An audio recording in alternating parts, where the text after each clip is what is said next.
Chapter 59. Zhao Jing, who was tied up and thrown in the corner, listened to the conversation between the frameless glasses man and the transvestite man. Her heart suddenly gave birth to a strong sense of fear. She had seen the extent of these people's ruthlessness. On the day she was caught, she saw a young girl being ravaged and dismembered. That bloody scene, even if she was experienced and knowledgeable, made her retch for a long time. She prayed. She prayed that her husband Yuan Jingxian or the police could find this place and save her life. However, the conversation between these people made her feel like she had fallen into a bottomless abyss. Woo woo, Zhao Jing's mouth was gagged. She wanted to curse but couldn't. Therefore, she could only use her murderous eyes to stare at the frameless glasses man who was walking step by step. 2 minutes later, Zhao Jing was dragged by the frameless glasses man to the dissection room next door. In the dissection room, blood could be seen everywhere. All kinds of dissection equipment were thrown all over the floor. It was a mess. In the innermost side, there was a sponge cushion full of dirt. Zhao Jing was directly thrown on top of the sponge cushion. Dying under a peony flower and becoming a ghost is still romantic. It doesn't feel strange to use this sentence on you women, ah. Today, I will let you fuck first, then I will let you die wailing. Ha ha ha. Saying that, he grabbed a pair of scissors and cut the rope that tied Zhao Jing. However, he didn't cut the rope that tied her hands and feet. Tan Xiu hid under the dissection room's rear window. His divine sense had already shrouded a radius of 100 meters. Even with his keen hearing, he could clearly hear the conversation between the 5 people in the auto repair shop. He didn't expect that the kidnapped woman turned out to be Yuan Chuling's mother. Moreover, he didn't expect that this group of kidnappers would actually mistake the person who killed third brother as Yuan Chuling. Previously, Tan Xiu didn't rush to make a move. With his current cultivation, he still couldn't avoid bullets. Moreover, there were 3 pistols in front of the 5 murderers. If there were only 1 or 2, he might not give the murderers a chance to shoot with lightning speed. If all 3 guns were fired at the same time, he would either die or be seriously injured. But now, there was no threat. Tan Xiu smashed the rear window in the blink of an eye when the frameless glasses man was tearing Zhao Jing's clothes. Moreover, he rushed in at an extremely fast speed. The frameless glasses man's strength was not his strength. Although he had killed many people, he had always tied them up and dissected them. His forte lay in his computer technology and intelligence network. Tan Xiu's speed was too fast, and he accurately tore open his throat, so he only managed to shout one word before his voice abruptly stopped. Bang! Tan Xiu lifted his right leg and lashed out at the frameless glasses man's face, sending him flying and crashing into the hard wall. He did not even look at the rimless glasses man, who was still alive and was clutching his throat with both hands. Instead, he turned to Zhao Jing's side and gestured for her to keep quiet. Then, he removed the cloth from her mouth. Who are you? Zhao Jing was ecstatic that her savior had fallen from the sky. She had received Tan Xiu's signal, so she kept her voice extremely low. Tan Xiu whispered, "You don't need to know who I am. You only need to know that I'm here to save you. I'll untie the ropes on your hands and feet, and then you can escape from this back window." Zhao Jing quickly asked, "What about you?" Tan Xiu said with a heavy tone, "These people are all villains. Leaving them alive will only bring disaster to the world. I must get rid of them all." Zhao Jing involuntarily said, "You don't want to live anymore. There are still 4 of them here. Moreover, they have knives and guns, and bullets don't have eyes. You'll escape with me. We'll immediately call the police after we get out. There's also my husband.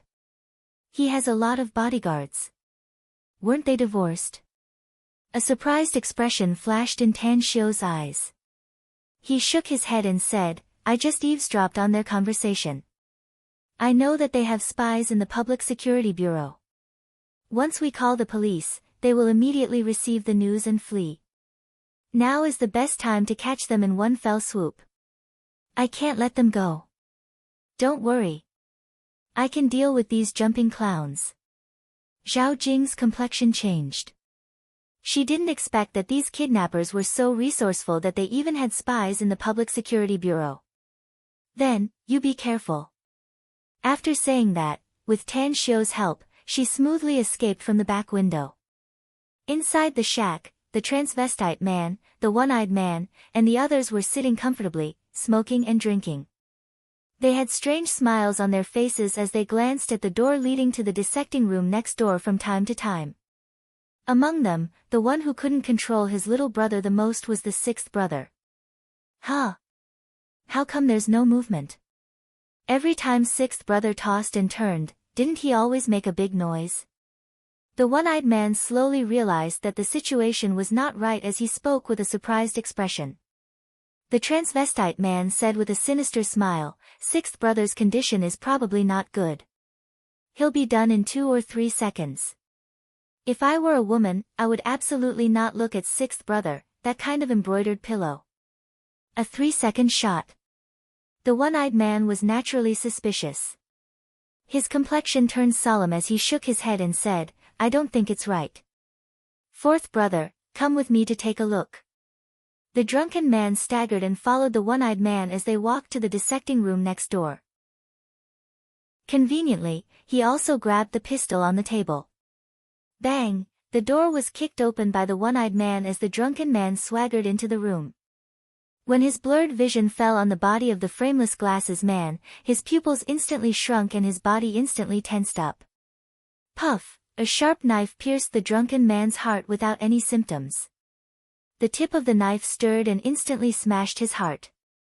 Then, a heavy punch hit his chest, sending his body flying toward the one-eyed man outside the door. Bastard! The one-eyed man's complexion crazily changed. He grabbed a Mitsubishi Army knife from his waist lightning fast. After sweeping the drunken man's body, he roared and rushed toward Tan Xiu. At the same time, the Phoenix man and the middle-aged big man also grabbed a knife and a gun and rushed over after hearing the commotion. "You're like a mantis trying to stop a chariot. You're overestimating your own capabilities." Tan Xiu's cultivation had reached the peak of qi cultivating stage. Apart from his formidable strength, his speed had also broken through the limit of ordinary people. He didn't use any specific moves because his martial arts realm was at his fingertips. His keen eyes locked onto the Mitsubishi Army knife that was suffused with a cold light. While dodging at an extremely fast speed, the knife in his hand instantly tore open the wrist of the one-eyed man who was holding the knife. What? The one-eyed man felt a heart-wrenching pain. The moment the Mitsubishi Army knife fell, he instantly retreated. He had already recognized Tan Xiu, but he felt that if he wasn't dreaming, then he must have drunk too much. Because, he thought that Tan Xiu was an idiot who had gotten into a car accident and his brain was damaged. "Don't move." The transvestite man, who was tens of meters away, pointed the black muzzle at Tan Xiu and shouted. Tan Xiu sneered and retreated at the same time. Without the slightest hesitation, he jumped out of the dissecting room's rear window. Without the strength to dodge bullets and before reaching the second layer of Star's tyrannical body, he absolutely wouldn't foolishly confront the gunman head-on. Assassination. Sneak attack. It wasn't like he hadn't done this kind of thing in the cruel world of immortal cultivators. Even in those special terrains and dangerous hopeless situations, he only narrowly escaped death every time. Where is he? The transvestite man and the one-eyed man met up. After rushing into the dissecting room, they immediately found the rear window with broken glass.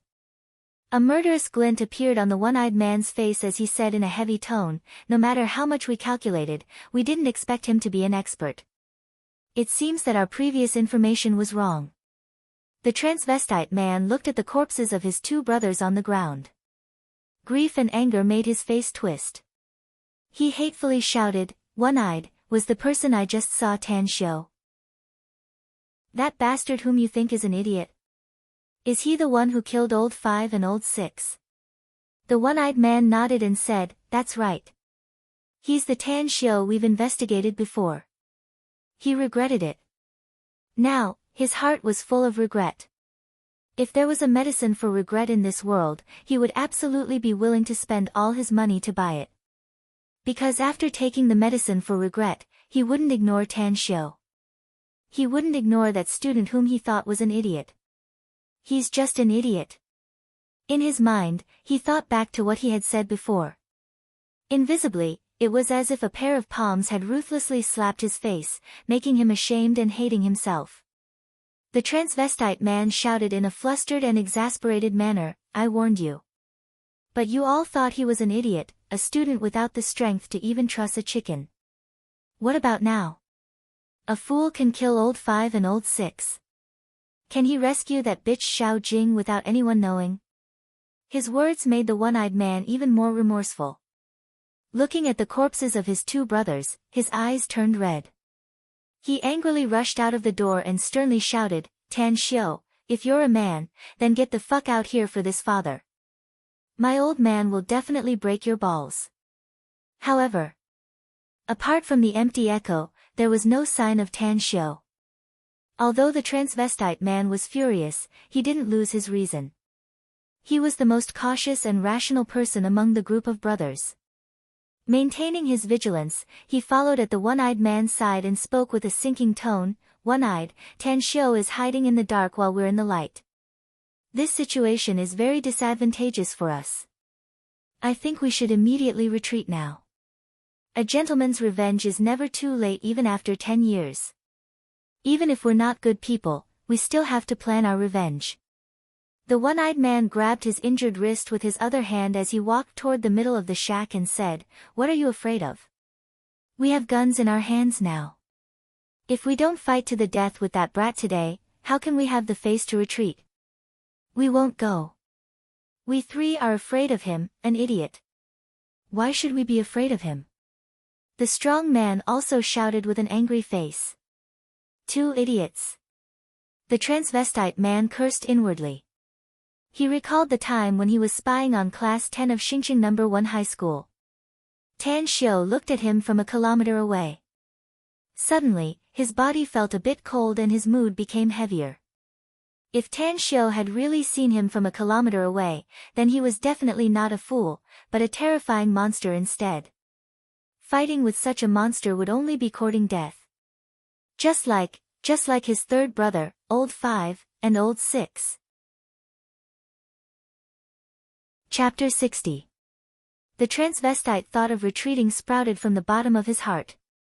However, he was well aware of the one-eyed duo's character. Once they decided on something, it would be absolutely impossible for them to change their minds. In order to save his life, he must seize the opportunity and then run away alone. As long as he could escape from here, as long as he could get rid of Tan Xiu, there was no place he couldn't go in this big world. If the one-eyed duo also died here, it wouldn't be too late for him to come back and take revenge on Tan Xiu after he became powerful. Bang! Dozens of meters away from the left side of the 3 men, a dull sound came from the messy pile of car parts. Over there. The complexion of the 3 men changed. They maintained a high level of vigilance and locked their eyes on the source of the sound. The bold and ruthless one-eyed called out to his 2 companions. He held the Mitsubishi Army knife in his left hand and walked toward the source of the sound. They didn't notice that a pair of eyes was staring at them from the gap between the frames of 2 dilapidated cars a dozen meters in front of them. "Boss one-eyed, 2 fists are no match for 4 hands. We have 3 knives and 2 guns. Even if that brat can fight, he won't be our match." The strong man's face was ferocious. His killing intent was so terrifying that it could devour one's soul. Among his group of brothers, his martial strength was definitely at the peak. However, just as he finished speaking, a figure suddenly appeared like a bolt of lightning. A swift and fierce kick came from his left side. The strong man subconsciously raised his left arm to block it. The sound of bones breaking resounded. At the same time, a sharp knife stabbed into his left armpit in a tricky and strange path. "Ah!" A mournful scream was heard, making people's hair stand on end. Tan Xiu's killing intent was very strong. He was very skilled in judging the course of the fight. The moment the sharp knife was pulled out from the strong man's armpit, his feet moved and his fierce fist directly smashed the strong man toward the one-eyed and transvestite. Damn, One-Eye's complexion changed. He hastily dodged the strong man's smashing body, waved the Mitsubishi Army knife, and fiercely stabbed at Tan Shio. He was not sure that he would be able to stab Tan Shio, but he believed that as long as he could entangle Tan Shio, the transvestite would be able to shoot Tan Shio. Bang, bang, bang, the transvestite indeed shot at Tan Shio, but his hasty shot was easily dodged by Tan Shio. One-Eyed hadn't expected that the transvestite would run toward the warehouse's door the moment he opened fire. As long as there's life, there's hope. Tan Shio's unpredictability, as well as his ferocious slaughter, had cast a huge psychological shadow on the transvestite. Youngest sister, you. One-Eyed took advantage of the time when Tan Shio dodged the bullets and retreated several steps in an instant. Never in his wildest dreams did he expect that his sworn brother, whom he had been through life and death with, would actually abandon them and escape alone. At this moment, he hated Tan Shio, and even more hated the transvestite who had betrayed them and fled alone. Tan Shio also didn't expect that the transvestite would choose to escape at this time. If he hadn't run away, it would have taken him a lot of effort to deal with the three of them. But now, Tan Shio coldly smiled. The combination of speed and strength allowed him to easily knock down the already heavily injured One-Eyed and the strong man. Moreover, he left both of them with fatal injuries. He can't run away.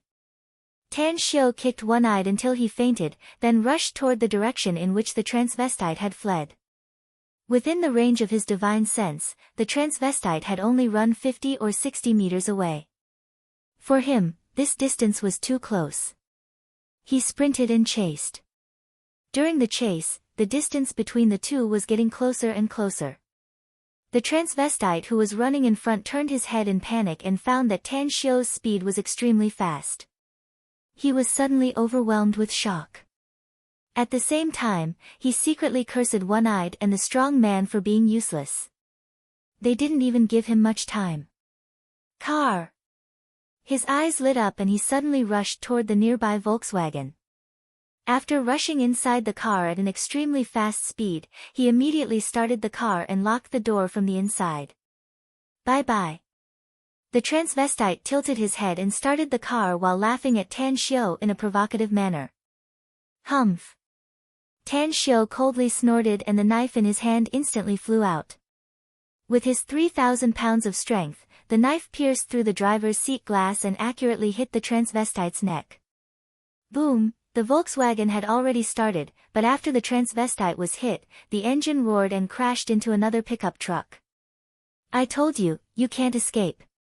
Tan Shio sprinted to the driver's seat window of the Volkswagen and grabbed the transvestite's hair.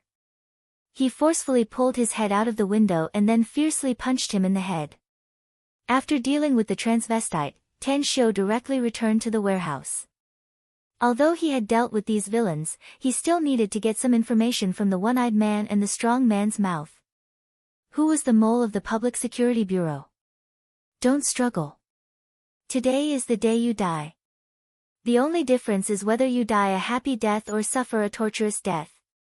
I'm sure you're already prepared to be killed for what you've done. So, before you die, I'll give you the last choice.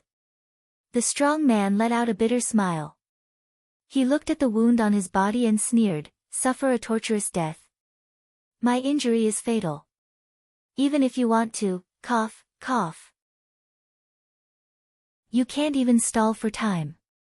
A multiple-choice question is just a joke.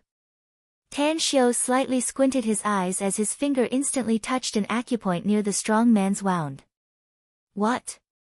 The strong man's eyes turned as big as a copper bell and his face was full of panic. He found that after Tan Shio touched a few times on his body, the bleeding wound unexpectedly stopped. Tan Shio coldly said, "You don't have to believe it, but I'll make you believe it. If I don't want you to die so quickly, I can keep you alive for at least 2 hours.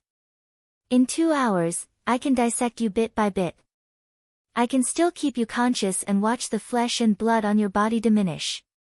The strong man desperately swallowed his saliva and said with amazement, acupoint? You just used an acupoint technique? Who are you? Tan Xiu said, I didn't expect that you actually know acupoint technique. With a bit of awe in his eyes, the strong man coughed up a mouthful of blood and said, I once had an internal martial arts master who knew acupoint technique. Although it's not as magical as the legends say, the effect is still good. I hate that he never wanted to teach me the internal martial arts cultivation method. Why? Tan Xiu's interest was piqued. The strong man hatefully said, what else can it be? That old guy thinks that I have a bad character and am cruel and merciless. If I'm not cruel and merciless, how can I survive in this dog-eat-dog society? How can I eat and drink well? Bad character. Tan Xiu suddenly realized that the situation on Earth was indeed like this, especially for martial arts practitioners. Being ruthless and competitive was a taboo for martial arts practitioners. However, he didn't think so. The environment in the immortal cultivation world was tens of thousands of times crueler than that on Earth. It was a real dog-eat-dog world. Only by being ruthless, strong, and cautious could one survive. The reason why he could become a supreme immortal in the immortal world was because he had stepped on a sea of blood and mountains of corpses. Let's get back to the topic. Tell me, who are your informants in the Public Security Bureau? Don't worry. I, Tan Xiu, am a man of my words. I won't let you suffer as long as you tell me honestly. The strong man dejectedly said, the winner is the king and the loser is the bandit. It's not an injustice for us to lose to you. I can tell you, but you have to promise me one thing. You're not qualified to talk terms with me, Tan Xiu indifferently said. The strong man straightforwardly said, kill me or cut me into pieces as you wish. It won't be a loss if I can feel the unbearable pain before I die. Tan Xiu frowned. He didn't want to waste any more time here. After rescuing Zhao Jing, he believed that she would call the police. Perhaps, it wouldn't be long before a large number of police arrived. After returning to this world, he was very clear about one thing, killing people was against the law. Even if he did it to save people, even if these people were all vicious criminals, it would still be very troublesome for him to kill so many people. What's the condition? Tan Xiu indifferently said. The strong man bitterly said, in fact, it's not a condition. It's just a request. Boss One Eye and I are in the same predicament today. I'm afraid we're both doomed. After we die, I hope you can find some time to go to Fengqing County in northern Jiangsu. Boss One Eye's grandmother lives there, and she's also his only relative. Is that it? Tan Xiu asked. That's it. The strong man said. I've hidden hundreds of thousands of cash in the innermost hole in the wall. Give some to One Eye's grandmother when you see her. I promise you. Tan Xiu nodded. He was very clear that human nature had two sides. No matter who it was, even if they were vicious and wicked, they would have a soft side deep in their hearts. For example, he had killed countless people and could even be called cold-blooded. But the one he missed the most was his mother. The strong man heavily nodded, Li Tao from the Public Security Bureau's Intelligence Division. Tan Xiu didn't speak again. He grabbed the Mitsubishi Army knife on the ground and directly ended the strong man's life. Then, he woke up One Eye. You deserve to die. One Eye woke up from his coma and found that the strong man was dead, and the transvestite's body was thrown to the side. Suddenly, his heart felt like it had fallen into an abyss and was abnormally cold. Tan Xiu said, tell me, who's your spy in the Public Security Bureau? One Eye's eyes were full of hatred as he crazily roared, dream on. I'll never tell you. Just wait. Even if we die, he'll do everything he can to avenge us. Just you wait, sooner or later, he'll make you pay with your blood. Tan Xiu coldly said, Northern Jiangsu's Pengcheng, your grandmother. What? One Eye incredulously looked at Tan Xiu. Fear invaded every nerve in his body like a tide. Even among these brothers, only one person knew about his grandmother's existence. But, how did this bastard know about it? are you a human or a ghost? Tan Xiao gave One Eye a pondering smile and said, I'm sitting in a hole and looking at the sky. If I want to, even a ghost's soul will fly away and scatter. Chapter 61. Star City, Jin Emperor Villa Complex. Yuan Jingshuan's face was as gloomy as water, and his heart was filled with anxiety. The longer it was since his wife, Zhao Jing, was kidnapped, the more dangerous it was. He hated those kidnappers, but he hated himself and the police even more for their incompetence. So far, he had not found the whereabouts of his wife, Zhao Jing. He had already received confirmation that the kidnappers who kidnapped his wife were in cahoots with the culprit at Xingqing No. 1 High School. He had already guessed that the other party had kidnapped his wife for revenge. Yiling, you still can't contact that classmate of yours? Yuan Jingxian asked in a deep voice as he looked at his son who was repeatedly dialing his phone. Yuan Chuling shook his head bitterly. I can't get in touch with him. His phone is still turned off. Dad, the time when Tang Xiu left school was the same time when my mom was kidnapped. Do you think there's any coincidence in between? Yuan Jingxian didn't say anything. He just looked at Deng Jianmen, the director of the Public Security Bureau, and Qing Xuemei, the captain of the criminal police team, who hadn't left yet. There's not much hope. The location where Zhao Jing was kidnapped was near the company. At that time, Tan Xiu was at Xingqing No. 1 High School. The distance between the two places was dozens of kilometers. Unless Tan Xiu was able to predict the future, it would be very difficult to link this incident with Zhao Jing's kidnapping. Besides, he's just a student, a high school student.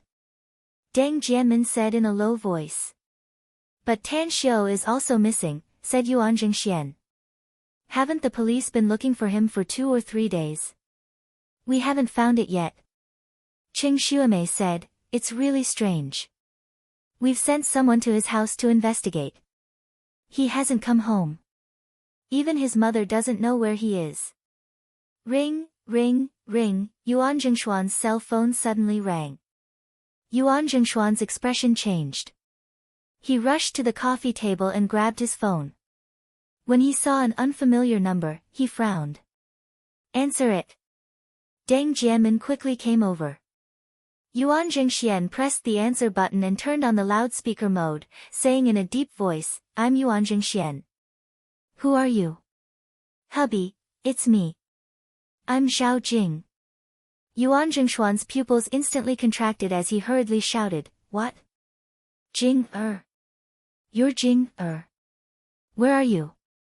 Tell me, where are you? Hubby, I'm taking a taxi to your place right now. I borrowed this phone from the driver. Jing-er, did the kidnappers let you out? Do you know how anxious I've been these past few days? Hubby, it wasn't those kidnappers who let me go. It was someone else who saved me.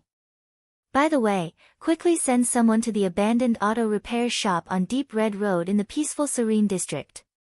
My savior is still there. By the way, don't call the police. My savior told me that there are spies in the police station for the kidnappers.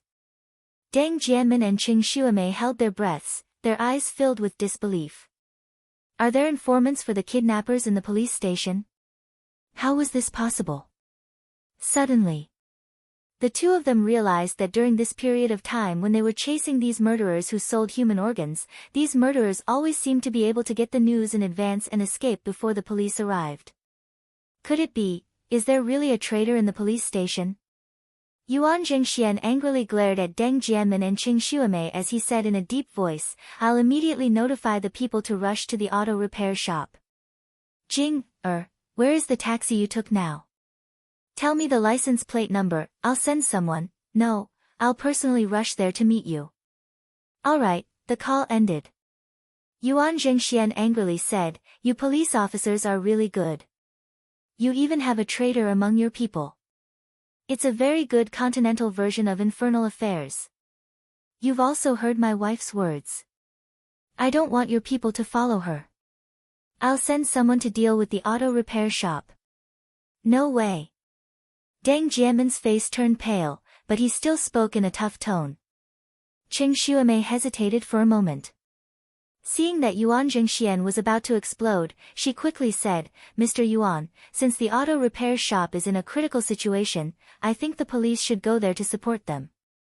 The identities of those kidnappers are not simple. All of them are A-class wanted criminals, and their hands are stained with blood. How about this? All of my criminal police members are elites who have been following me for several years. They have clean backgrounds and absolutely no traitors among them. How about we rush there with you? Yuan Jingxian hesitated for a moment before he nodded and said, all right. But I hope that I won't inform anyone except for you. I'll go too, said Deng Jianmin hurriedly.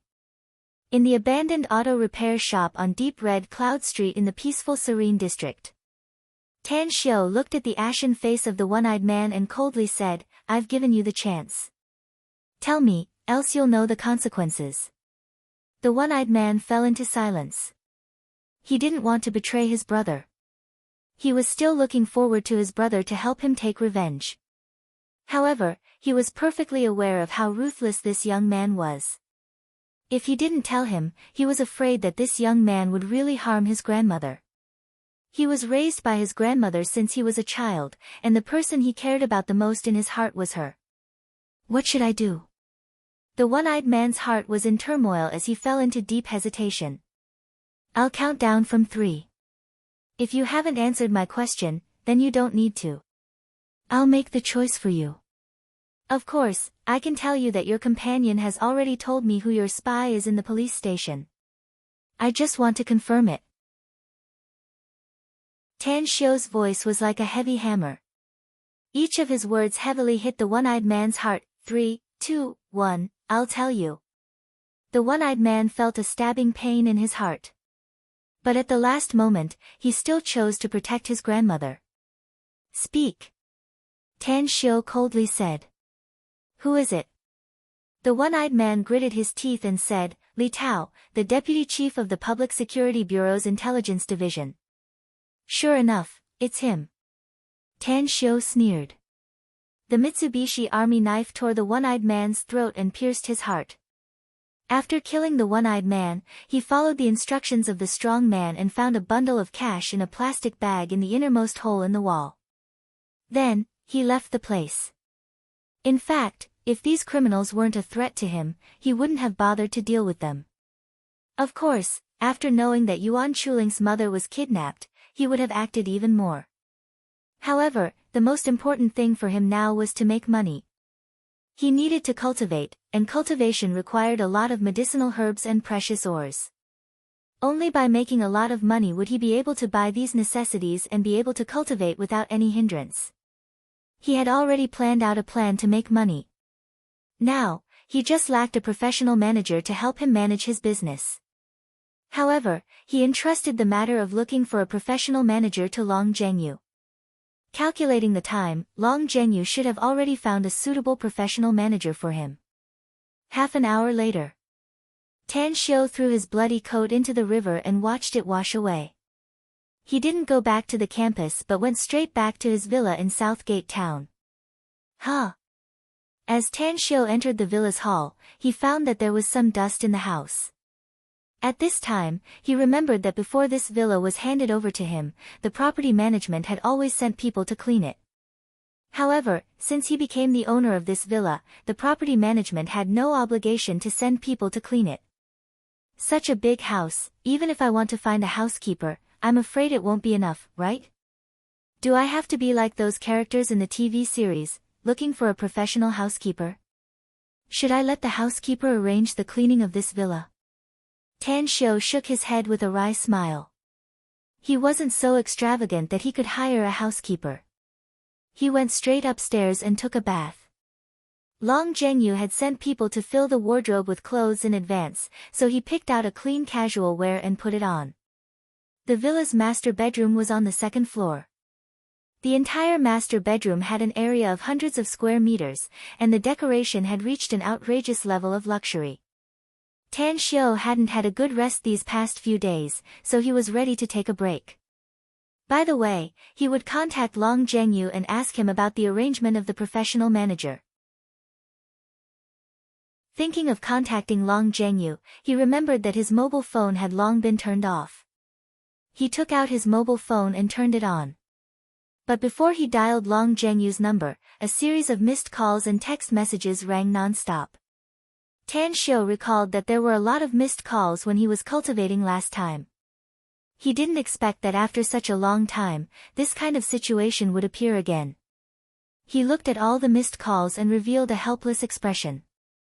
Apart from Han Qingguo and Long Zhengyu, there were a few other unknown numbers who had called him. These unknown numbers had been dialed quite a few times, more than a dozen times. Yuan Chuling called me 42 times.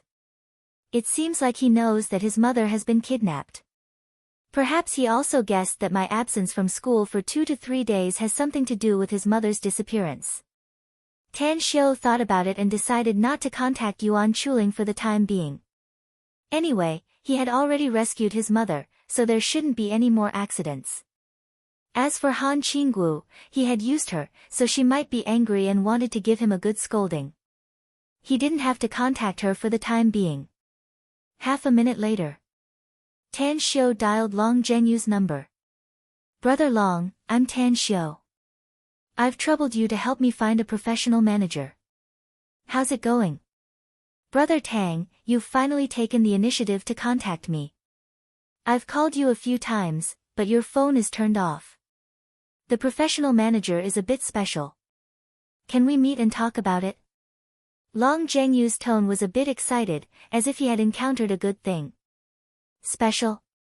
A surprised expression flashed in Tan Xiu's eyes as he slowly said, "All right, let's meet now." Where are you? I'll find you. I'm at the property management office in Southgate Town. Long Zhengyu said with a smile. 10 minutes, said Tan Xiu.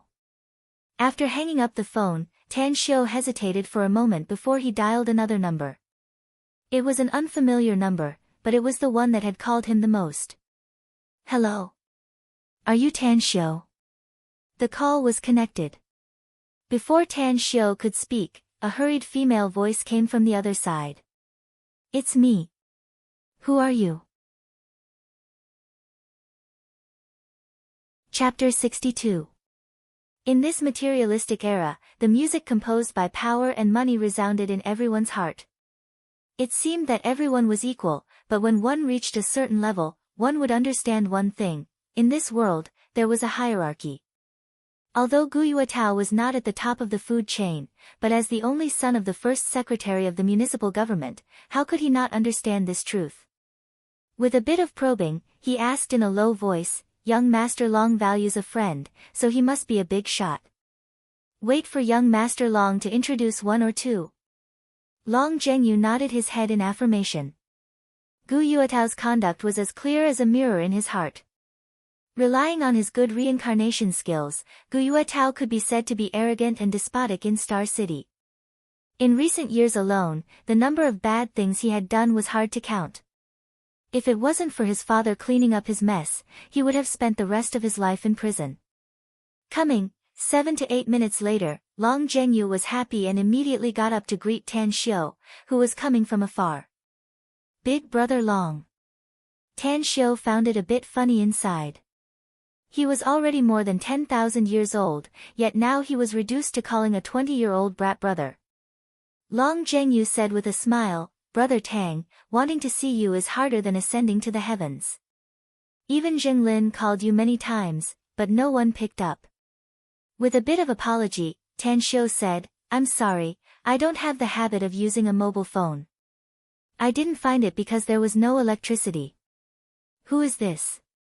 Long Zhengyu glanced at Gu Yuetao and said, "He's Gu Yuetao, my friend. The reason why I came to Southgate Town is because a friend of mine wants to sell a house. Gu Yuetao wants to buy it, so I came to help." Tan Xiu suddenly understood. He nodded to Gu Yuetao and asked, "Am I disturbing you?" Long Zhengyu said with a smile, "It's okay." Gu Yuetao didn't expect that the friend Long Zhengyu valued turned out to be such a young man. Although he felt that this young man had an extraordinary bearing, he still looked down on him. He nodded perfunctorily and casually asked, "Little brother Tang doesn't look too old, does he? Where do you work?" "Little brother Tang." Tan Xiu slightly wrinkled his brows. He felt a bit of indifference towards Gu Yuetao from the bottom of his heart. He could accept Long Zhengyu addressing him as younger brother Tang, because he had some friendship with Long Zhengyu and also because of Long Zhenglin. But Gu Yuetao, relying on his age to speak frivolously, was truly repulsive. "Student." Tan Xiu answered casually for the sake of Long Zhengyu. Gu Yuetao was keenly aware of Tan Xiu's attitude, and he suddenly felt angry in his heart. However, he restrained himself and didn't flare up before figuring out Tan Xiu's specific identity. He then lightly said, "Little brother Tang, there aren't many youngsters who can be recognized as friends by young Master Long. I think your background should be very deep, right?" "Background?" A cold light flashed in Tan Xiu's eyes. In the cultivation world, he had killed countless hedonistic young masters with powerful backgrounds. From the bottom of his heart, he hated these hedonistic young masters with powerful backgrounds. As the saying goes, relying on heaven, earth, and parents is not a real man. A man with unyielding bones must constantly strive for self-improvement and possess the fighting spirit to kill the blue dome of heaven. Moreover, if people respect me, I'll respect them tenfold. Tan Xiu rarely took the initiative to provoke others. But if others provoked him, he would pay them back with blood and a tooth for a tooth. He chose to ignore such a character in front of him. "Big brother Long, is there any unforeseen event regarding the professional manager?" Long Zhengyu was also full of anger towards Gu Yuetao's attitude. But he was a businessman, and it was inevitable for him to deal with people from the government. Especially since his Long family's business was not small and was inextricably linked with the government. Gu Yuetao's father was the first secretary of the municipal party committee. Even though he didn't have much real power, but his special identity made many people not dare to easily offend him. Seeing that Tan Xiu directly ignored Gu Yuetao, he was also disinclined to pay attention to him. He looked at Tan Xiu and said, "There's no unforeseen event. But I have an important matter to discuss with you." After saying that, he gestured to Tan Xiu to sit down and then continued, "A few days ago, two good friends from the imperial capital came to handle some affairs and happened to meet with me. I got a piece of news from them. 3 years ago, Kang Xia, the gold medal professional manager who came back from Wall Street, the world's financial center, has resigned from the Pontiff Group in the imperial capital. If possible, I hope you can go to the imperial capital and personally invite her." Kang Xia. Tan Xiu was confused. Is this person very powerful? Very powerful. Long Zhengyu said seriously. The middle-aged man standing next to Gu Yuetao had his complexion slightly changed. He glanced at Gu Yuetao and said, "Kang Xia is more than powerful. She's a legend in the business world. She has operated a large number of financial mergers and acquisitions abroad, expanded a variety of new projects, and established a lot of marketing channels. She's a prominent figure on Wall Street. 3 years ago, she returned to the country. She was hired as the CEO by the big boss of the Pontiff Group. In just less than 3 years, she made the total assets of the Pontiff Group soar 4 times. If it weren't for that idiot second young master Pang of the Pontiff Group would have become one of the top 50 companies in the country in the next few years." As the middle-aged man spoke up to there, a contemptuous look was revealed in his eyes as he sneered, "All the major companies in the country have broken their scalps to hire Kang Xia. Some even offered a lot of company shares, but unfortunately, all of them failed. Little brother, you're still young.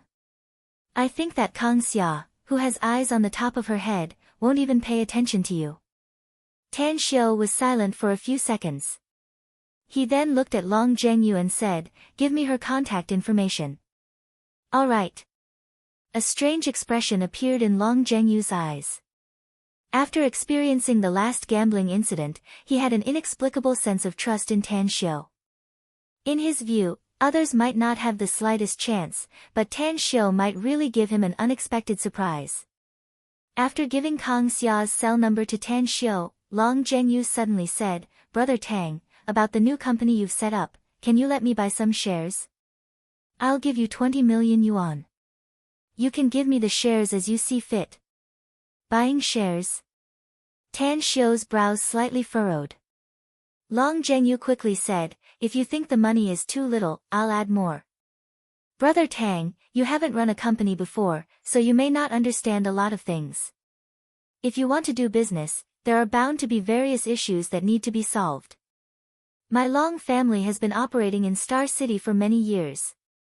If you plan to set up a company in Star City later, I can help you solve a lot of things." Tan Xiu shot a deep look at Long Zhenyu as he nodded and said, 5% shares, no more. After Kang Xia comes, if she doesn't understand the situation here, you'll have to help her. At this moment, Tan Xiu's favorable impression toward Long Zhenyu increased. He only told Long Zhenyu that he was going to set up a cosmetics business, but he didn't mention the details. But Long Zhenyu's trust in him made him feel warm inside. Gu Yuetao looked at Long Zhenyu with a strange expression as he snappily said, "I say, young Master Long, do you have money to burn? Or are you willing to be a sucker? You only get 5% shares by injecting 20 million yuan, yet you still need to work hard to open up all kinds of relationships? Are you sick? And this kid, he said he can invite Kang Xia, so he can really do it? Relying on him? Does he think he's the son or grandson of the country's top official?"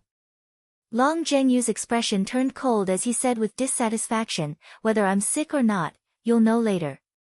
Honk, honk, at this time, a car's horn sounded. Two black Mercedes-Benz cars slowly came from a distance and stopped not far away. Two middle-aged men came down from the car. When they saw Long Zhenyu's group, they immediately smiled and walked over.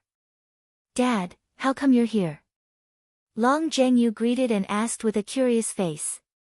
Long Hanwen's eyes swept over Tan Xiu and Gu Yuetao as he said with a smile, "I have some free time today, so I and your Uncle Li came to have a drink with old Chang." Long Zhenyu quickly greeted the other middle-aged man, "Hello, Uncle Li." The middle-aged man surnamed Li said with a smile, "Little you, you're good. I heard you've done something big recently. You won miserably against the boys from the other families in Star City. Like father, like son." Long Zhenyu modestly smiled and said, "Uncle Li is overpraising me. In fact, it was all because of this brother of mine that I was able to win the bet. Dad, let me introduce him to you. He's Tan Xiu." Long Hanwen slightly squinted his eyes as he sized up Tan Xiu a few times. He then nodded and said, "As the saying goes, heroes come from the youth. Tan Xiu, you're very good. Very good indeed. If you have time later, tell little you and little Lin to take you to our house. I'll ask your aunt to cook something delicious for you." Tan Xiu nodded, "All right. Thank you, Uncle Long." Long Hanwen nodded with satisfaction. Long Zhenyu said, "Dad, Tan Xiu is preparing to set up a company. I want to invest in it." "Set up a company? Invest in it?" Long Hanwen was surprised as he sized up Tan Xiu. He had sent someone to investigate Tan Xiu's background. He was a young man from the countryside with little capital. Moreover, he was only a high school student, yet he wanted to set up a company now. Perhaps, he wanted to earn some pocket money. Long Hanwen thought for a moment before he said with a smile, "If you want to invest, then do it. Tan Xiu may look young, but through my observation, he's mature and steady. He'll be a man capable of doing great things in the future." "All right, you talk." "Wait a minute."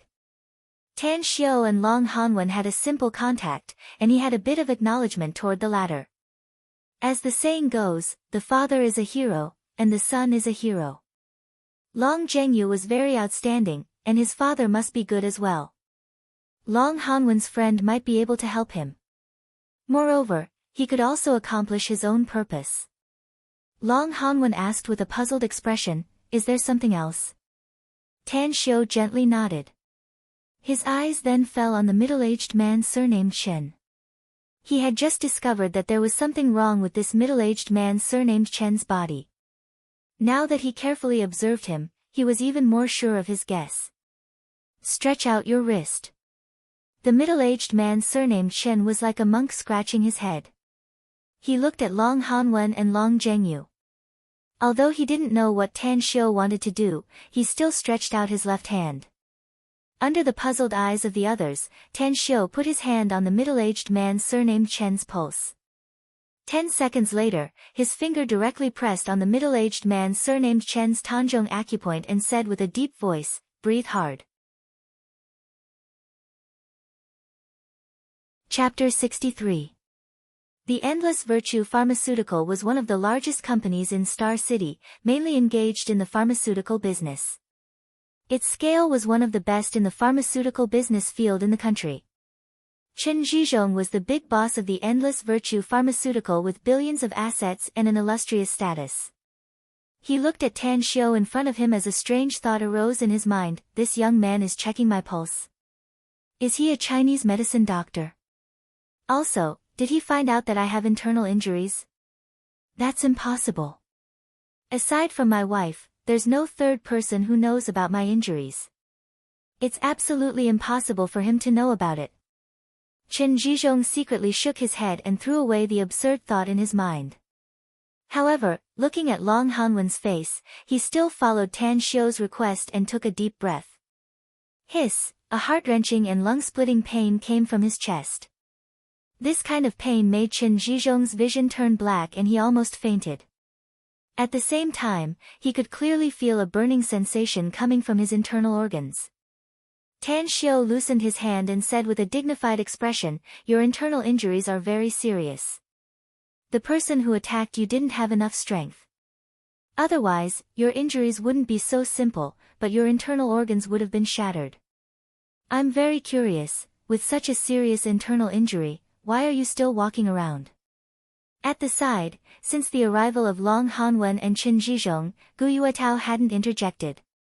The feeling of being ignored made him feel particularly uncomfortable. In addition, he despised Tan Xiu, who was praised by the famous Long Hanwen. Jealousy surged in his chest. Seeing this opportunity, he immediately shouted, "Tan Xiu, what did you do to Boss Chen? Stop playing tricks. You're a liar." Tan Xiu sneered and said, "Whether I'm a liar or not, you don't need to worry about it." "You," Gu Yuetao flew into a rage. Tan Xiu interrupted him and coldly snorted, "You what? I'm talking to others, what qualifications do you have to interrupt? Either you watch from the side, or get the hell out of here." Gu Yuetao's face turned red. If Long Hanwen and Chen Zhizhong weren't here, he would have beaten Tan Xiu immediately. Chen Zhizhong looked at Tan Xiu in disbelief. As the pain in his chest gradually subsided, he asked incredulously, "Who are you? How do you know I have internal injuries? And you were injured by someone else?" Tan Xiu lightly said, "I've suffered injuries that are more serious than yours countless times, and my companions have also. So, I'm very clear about what it looks like after suffering an internal injury. If I'm not wrong, you must have taken some precious medicine, right? Your injuries are temporarily suppressed, but if time passes and the effects of the medicine completely dissipate, your internal injuries will become more serious because they are not treated in time. It might even endanger lives." Long Hanwen was shocked. "Brother Chen, you really have internal injuries? What happened?" Chen Zhizhong nodded with a bitter expression. He deeply looked at Tan Xiu and said with a forced smile, "Brother Long, this is not the place to chat. Let's find a quiet place to talk." Long Hanwen looked at Tan Xiu with a strange expression. He then nodded and said, "Little Tang, let's go." "All right." Tan Xiu nodded and complied. As they walked a few steps toward the management office, Chen Zhizhong suddenly stopped. He looked at Gu Yuetao and said, "You're Secretary Gu's kid, right? We have important things to discuss. You're not suitable for this occasion. Go busy yourself with something else." Ugh! Gu Yuetao's face instantly turned red. Never in his dreams did he expect that Chen Zhizhong would ask him to leave. Wave after wave of regret battered his heart. He regretted jumping out to attack Tan Xiu. Otherwise, he wouldn't have failed to flatter Tan Xiu and ended up slapping the horse's leg. It's all that damn Tan Xiu's fault. Gu Yuetao put all his resentment on Tan Xiu. Big shots like Long Hanwen and Chen Zhizhong were not people he could afford to provoke. But if it weren't for Tan Xiu's appearance, he wouldn't have encountered such an embarrassing situation today. Perhaps Long Hanwen and Chen Zhizhong would have said a few words of praise or encouragement to him. At the property management office. Inside the luxuriously decorated office, Long Zhengyu was busy making tea. Chen Zhizhong and Long Hanwen warmly welcomed Tan Xiu as he sat on the high-end sofa opposite them. Little brother Tang, since you can see my injury, you should have a way to treat it, right? To tell you the truth, my wife is a Chinese medicine doctor. Moreover, her medical skills are superb. But she's somewhat helpless when it comes to my internal injury. She can only temporarily suppress it and prevent it from erupting. Chen Zhizhong's face was full of expectation as he stared at Tan Xiu and asked. Tan Xiu said, the treatment is very easy. Really? Chen Zhizhong suddenly stood up and asked with a pleasantly surprised expression. Tan Xiu nodded and said, it's indeed very easy. I can easily prescribe a few prescriptions to treat your internal injury. However, your internal organs are injured and your blood and qi are blocked, causing your body's functions to decline. Even if you take the medicine according to my prescriptions, I'm afraid it will take a year and a half for you to recover. Chen Zhizhong was pleasantly surprised and said, it won't be a problem if it takes a long time. His words came to an abrupt halt as his expression instantly turned sluggish. He was keenly aware that because of his injury, he had lost control of his usually calm state of mind. I can help you cure it in a short time. Tan Xiu said confidently. Chen Zhizhong was silent for a moment before he seriously said, what's your condition?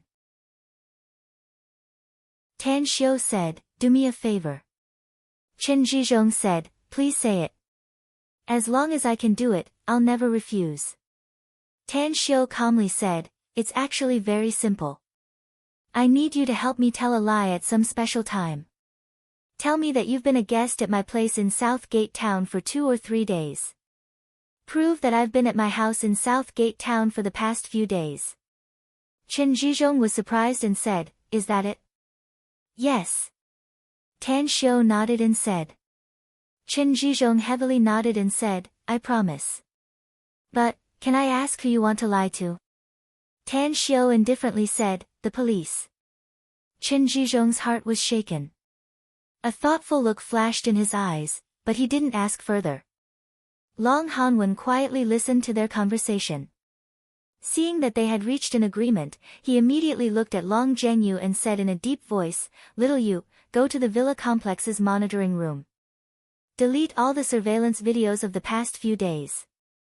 If anyone asks, tell them that the monitor is broken and the maintenance personnel are organizing to repair it. Alright, I'll go right away.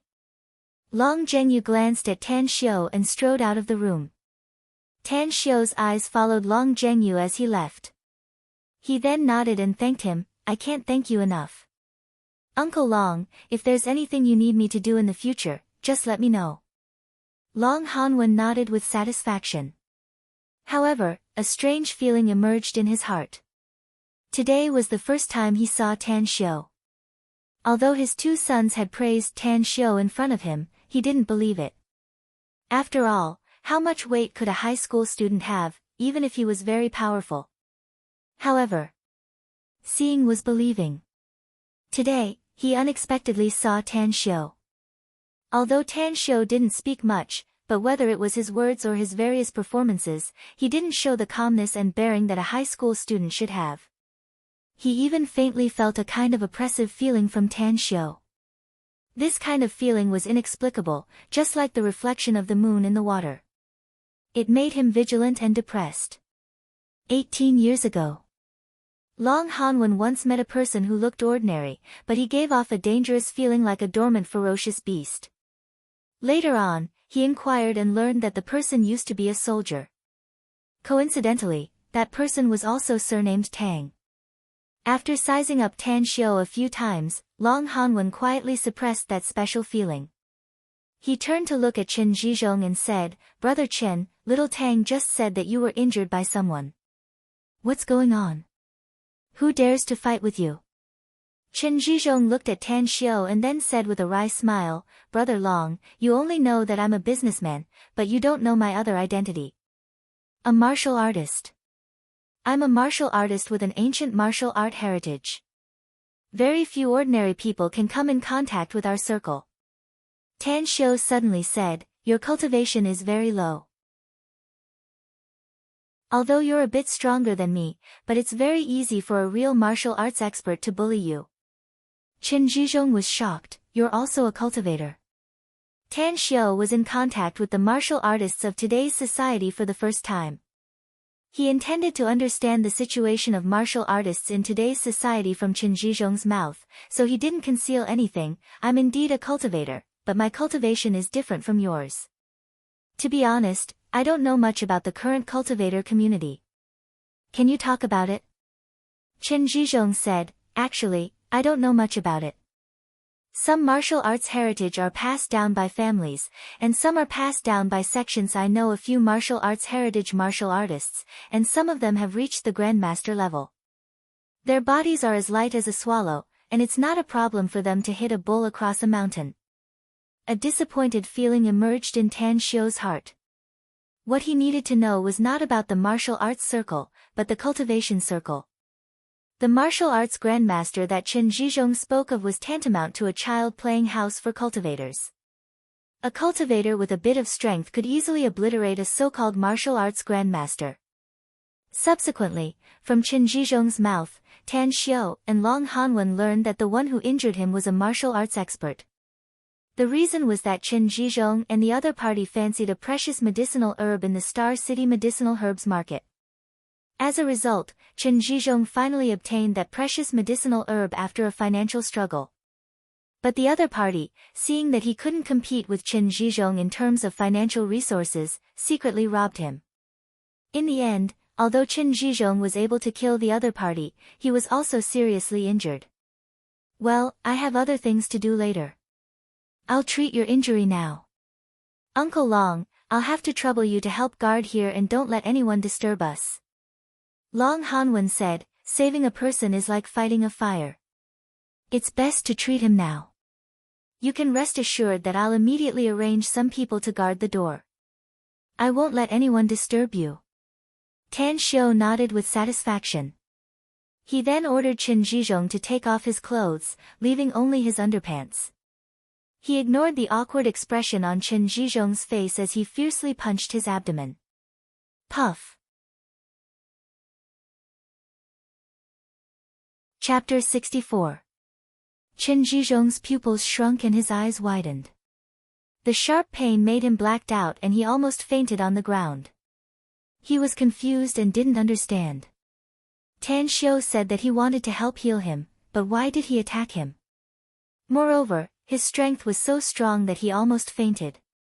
Endure it even if it's painful. Tan Xiao moved his feet and instantly stood behind Chen Zhizhong. His fists heavily punched several times, all hitting Chen Zhizhong's back. Immediately after, he spread his 5 fingers. His thumb pressed on the Shintang acupoint, his middle finger on the Juyinshu acupoint, and his little finger on the Jiyang acupoint. "Open for me." His fingers twisted and his other fist once again hit Chen Zhizhong's back. As Chen Zhizhong screamed halfway, he spurted out a mouthful of black blood. Tan Xiao paused for a few seconds and then circled to Chen Zhizhong's front. His thumb accurately pressed on the Tanzhong acupoint on Chen Zhizhong's chest. After 3 presses, his palm turned into a fist and his strength was reduced by 30%, hitting Chen Zhizhong's chest again. Cough, cough, blood spurted out from his mouth, but the blood he spurted this time was much redder than before. Fall down. Tan Xiao used his toes to pick Chen Zhizhong's heel. As his legs were lifted up, his body heavily fell backward. However, Tan Xiao's eyes and hands were quick. He instantly grabbed one of his arms. Due to his absolute strength, Chen Zhizhong didn't suffer any injuries and then lay flat on the ground. Qilin bone. White tiger vein. Flying ape arm. Tan Xiu's hands constantly searched Chen Zhizhong's body. His face gradually revealed a surprised look as he said again, "It's a pity to have a cultivation body. Without a peerless cultivation technique and a powerhouse to guide you, you've now fallen to the level of an ant. What a pity." With that said, he suddenly raised his hands and then slapped Chen Zhizhong's chest. His slaps were very rhythmic, sometimes as clear as a bird's cry, and sometimes as dull as a drum. Gradually, blood-red lines appeared on Chen Zhizhong's chest that was slapped red. These lines undulated like flowing water. At the side, Long Hanwen was tongue-tied as he looked at the scene in front of him. If it weren't for his sanity, perhaps he would have thought that he was dreaming. Chen Zhizhong was almost beaten up by Tan Xiu. What kind of treatment was this? Chen Zhizhong was already seriously injured.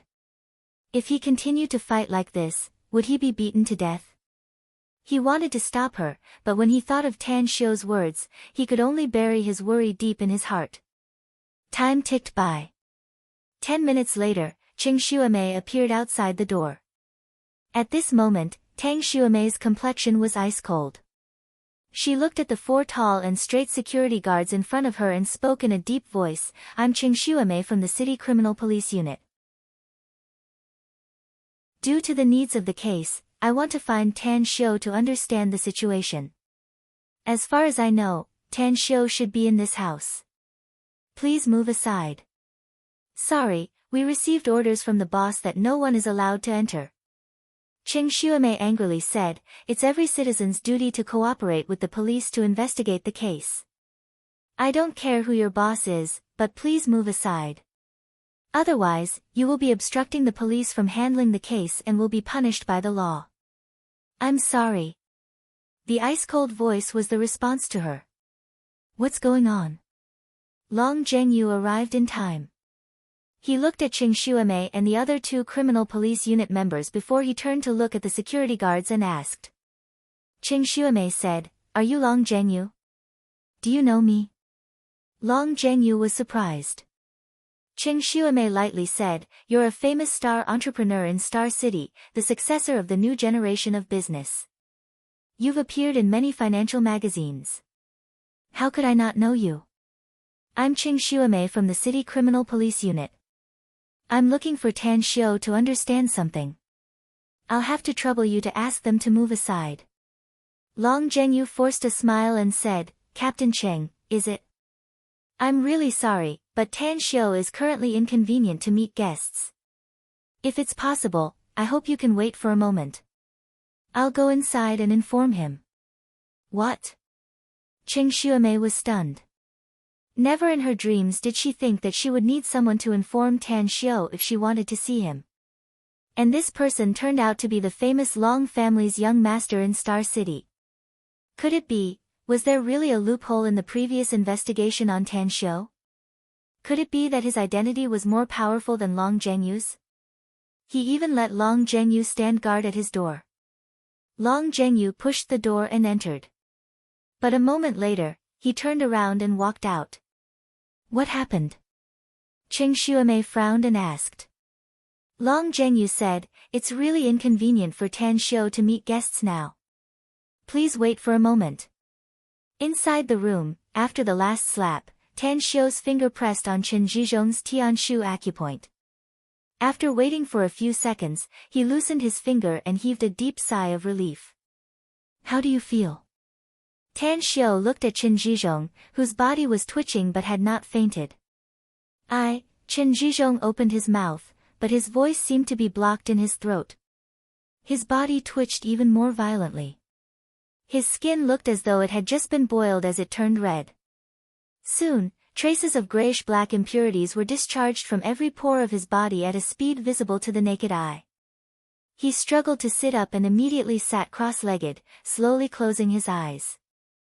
Half an hour later, Chen Zhizhong opened his eyes as a glint flashed in his eyes. His body gently jumped up and directly jumped up. It was as though the shackles on his body had been removed, making him feel very comfortable. My injuries? After a dazed expression, he was immediately overjoyed. He found that not only had his internal injuries healed, but he had also broken through the third stage of his cultivation technique that he had been unable to break through. The boiling blood and qi all over his body gave him a comfortable feeling, making him feel as though he had suddenly become 10 years younger. Thank you, Mr. Tang. Chen Zhizhong calmed himself down and cupped his fists with a bit of respect in his eyes. Tan Xiu waved his hand and said, Go take a bath. I think you'll have to help me later. Chen Zhizhong stared blankly for a moment before he nodded and walked outside. Just as Chen Zhizhong walked out of the door, a bit of confusion could be seen in Qing Xuemei's eyes. She faintly felt that this stinky and dirty man in front of her was somewhat familiar. Little you, let them come in. Long Hanwen's voice came from the room. Qing Xuemei glanced at Long Zhengyu and strode into the room. Her gaze swept over Long Hanwen, and she immediately recognized his identity. She also understood why Long Zhengyu was guarding the door outside. Finally, Qing Xuemei's eyes fell on Tan Xiu. Seeing Tan Xiu leisurely sitting on the sofa and drinking tea, she walked a few steps forward and said with a deep voice, Tan Xiu, we meet again. Captain Cheng, is it? Tan Xiu said. Why are you looking for me? Haven't you already investigated the previous case? I was trying to save someone, so I accidentally killed the fugitive who broke into the school. Tan Xiu, don't play dumb with me. Qing Xuemei coldly snorted and said. You're the one who committed the murder in the abandoned auto repair shop on Deep Red Cloud Street in peaceful Serene District, right? Tan Xiu pretended to be confused and said, Captain Cheng, to catch an adulterer, you must catch both. What does a murder case in a small area have to do with me? You're a cop, you should know the consequences of slander. Qing Xuemei was flustered. Tan Xiu's accusation made her somewhat at a loss. However, she was, after all, an elite of the criminal police unit, so she quickly adjusted her mentality. After organizing the words in her mind, she said with a sinking tone, Tan Xiu, I made a slip of the tongue, I hope you don't mind. I just want to ask, why did you suddenly disappear in the past few days? Where were you a few hours ago? Tan Xiu said indifferently, I have something to do these days, so I've been at home in Southgate Town. A few hours ago, I was at home. How can you prove it? Someone can help me prove it, because I've been with him. Who? Chen Zhizhong. Qing Xuemei frowned. She felt that the name was somewhat familiar, but she couldn't remember where she had heard it. She opened her mouth and was about to speak again, but the face of the man who just left the room suddenly appeared in her mind. That man was the Endless Virtue Pharmaceuticals' big boss, Chen Zhizhong.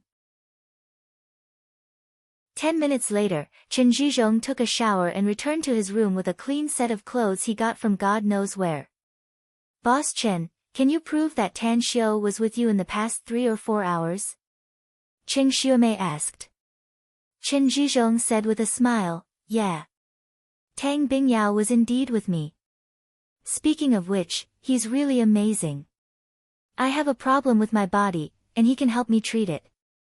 Recently, I've been coming to Southgate Town almost every day to let Tang Bingyao treat me.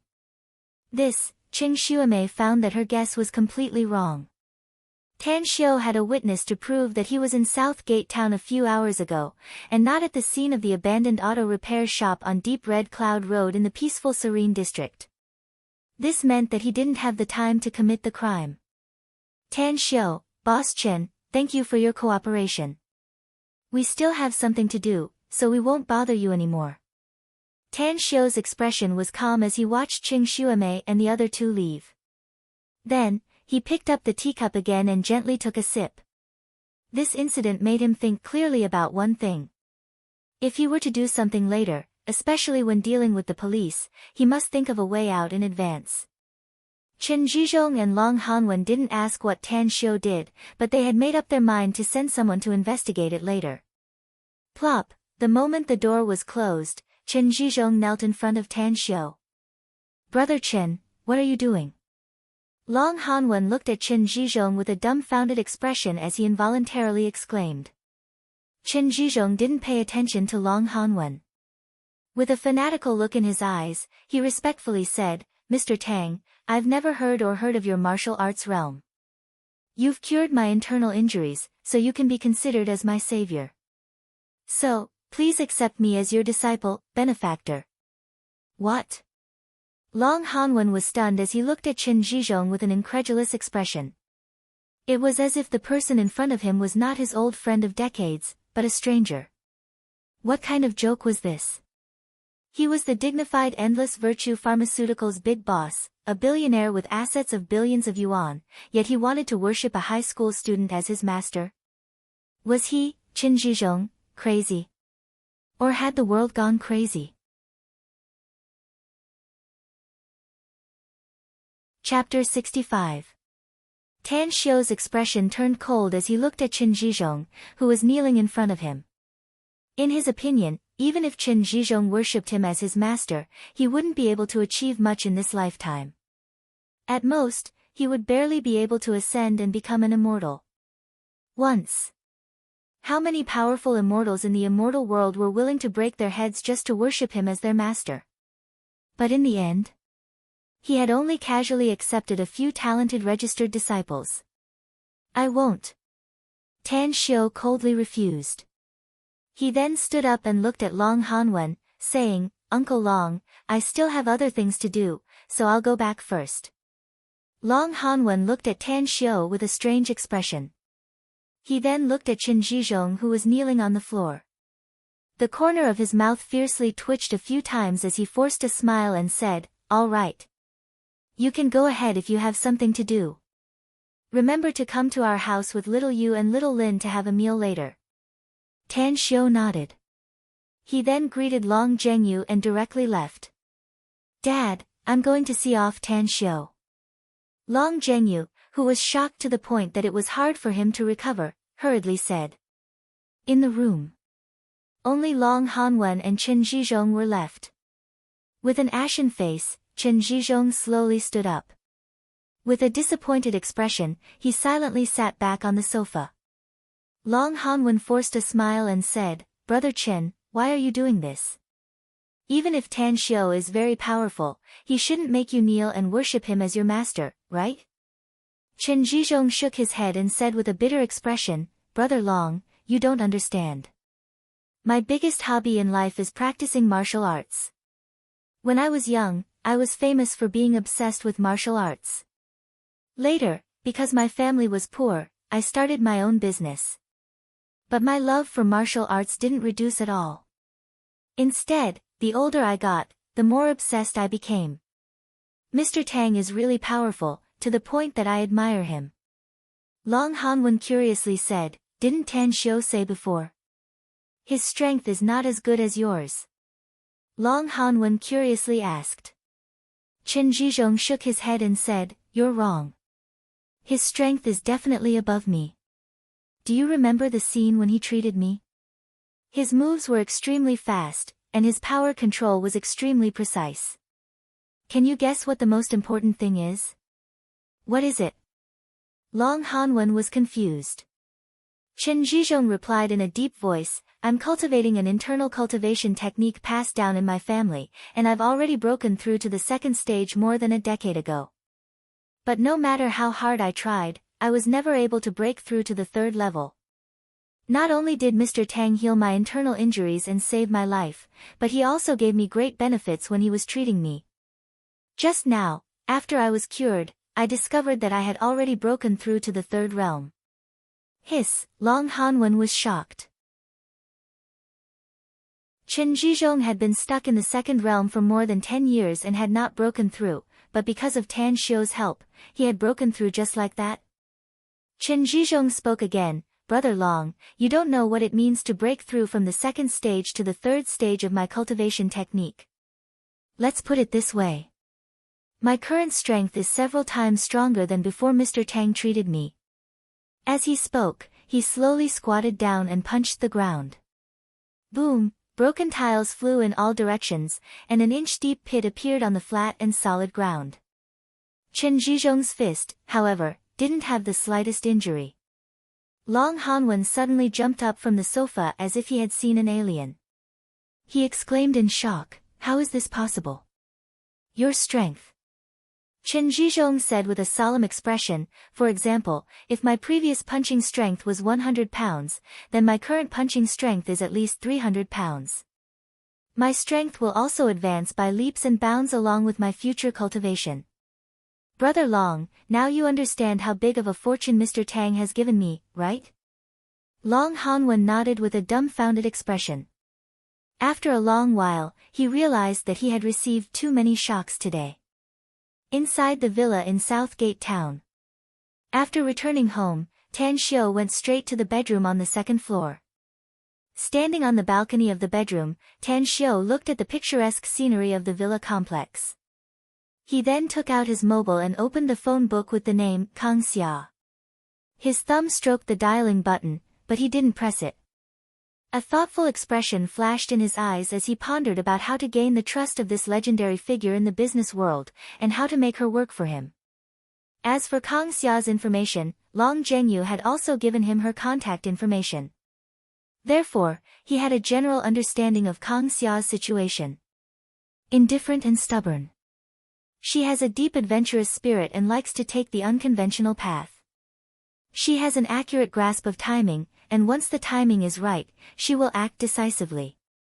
Tan Xiu recalled the information about Kang Xia in his mind as a smile gradually appeared on his face. Immediately after, his thumb pressed the dialing button. A few seconds after the ringtone sounded, the call was connected. Kang Xia speaking, "Who's this?" Tan Xiu looked at the beautiful scenery outside and said, "I'm Tan Xiu. You may not have heard of me, but I'm a straightforward person. The reason why I'm looking for you is very simple. I'm ready to give you a path to strive for in the future. Are you interested?" At the other end of the phone, Kang Xia was silent for more than 10 seconds before she slowly said, "To be honest, you used the simplest words to arouse my curiosity. Tell me, what path can you give me?" "Before I tell you, you need to answer a question of mine," said Tan Xiu.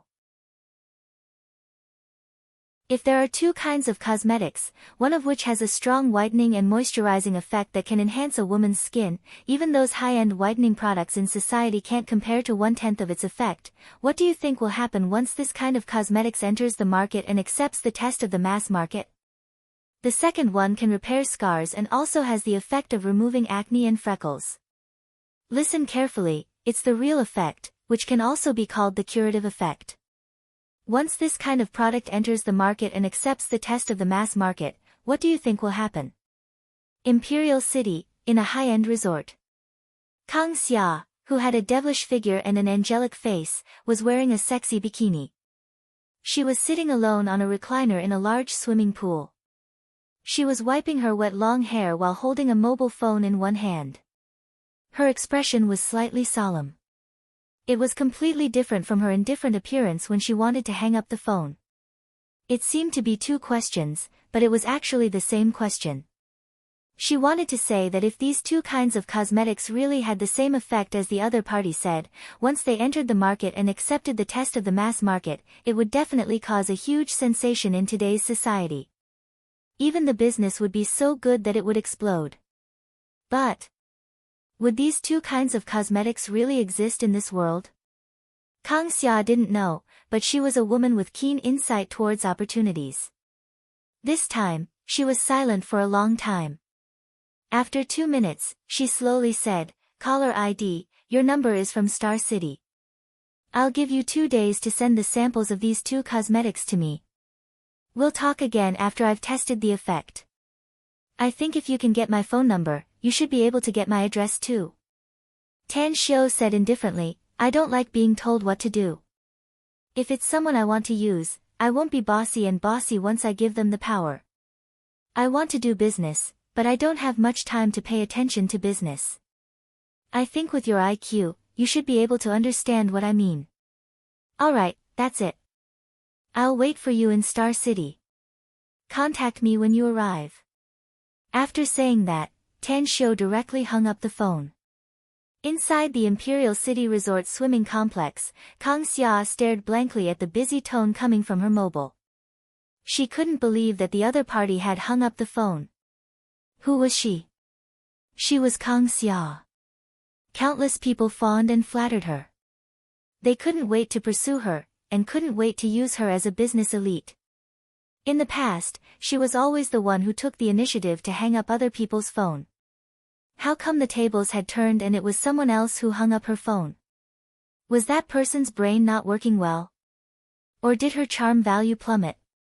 It seemed like, did he beg her? Kang Xia was somewhat angry out of shame. She casually threw her mobile on the coffee table next to the recliner.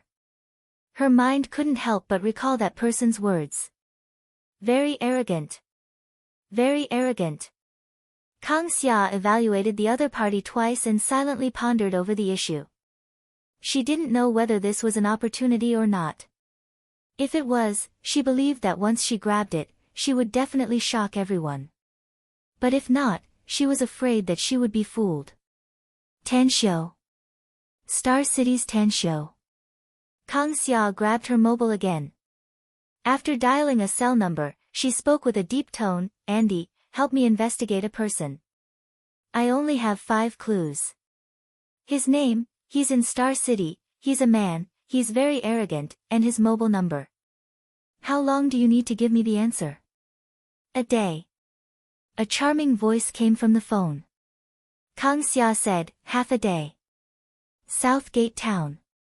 Tan Xiu hung up the phone and called Han Qinggu and Yuan Chuling respectively. Yuan Chuling was fine since his mother had been saved. He only asked if the person who saved his mother was Tan Xiu, but Tan Xiu just brushed him off. As for Han Qinggu, Tan Xiu found it a bit troublesome to deal with her. In fact, he felt somewhat helpless inside, as well as an inexplicable feeling. After all, Han Qinggu was very similar to the woman he met in the immortal world. He had an indescribable feeling toward her. On the phone, he apologized and promised that he would go to school the next day. After being severely criticized, he was temporarily forgiven. After dealing with all the matters, Tan Xiu recalled Chen Zhizhong's experience. He found a precious medicinal herb in the medicinal herbs market. "Since it's still early today, how about I go to the medicinal herbs market?" Tan Xiu was a resolute person. The moment this thought emerged, he immediately made a decision. He took out the hundreds of thousands of cash he got from the Slayer today, put it back into his bag, and immediately started.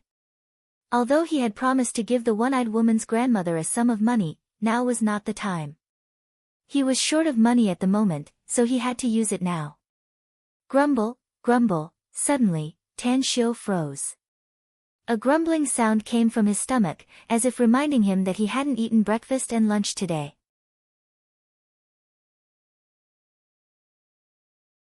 Chapter 66. Tan Xiu liked the feeling of hunger. It made him feel like he had the smell of fireworks. He remembered when he was in the immortal world, he didn't need to eat at all. Usually, if he wanted to eat something, he would taste the rare and precious fruits.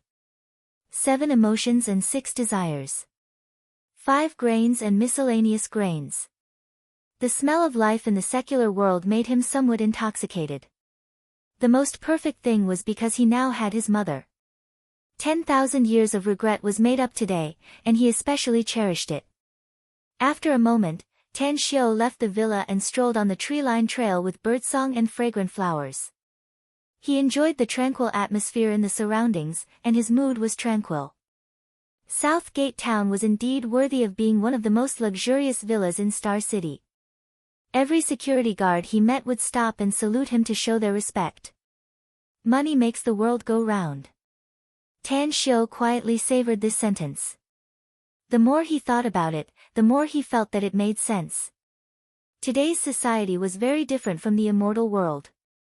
In the immortal world, the strong were respected, but in this society, wealth and power were respected. "Hello, Mr. Tang."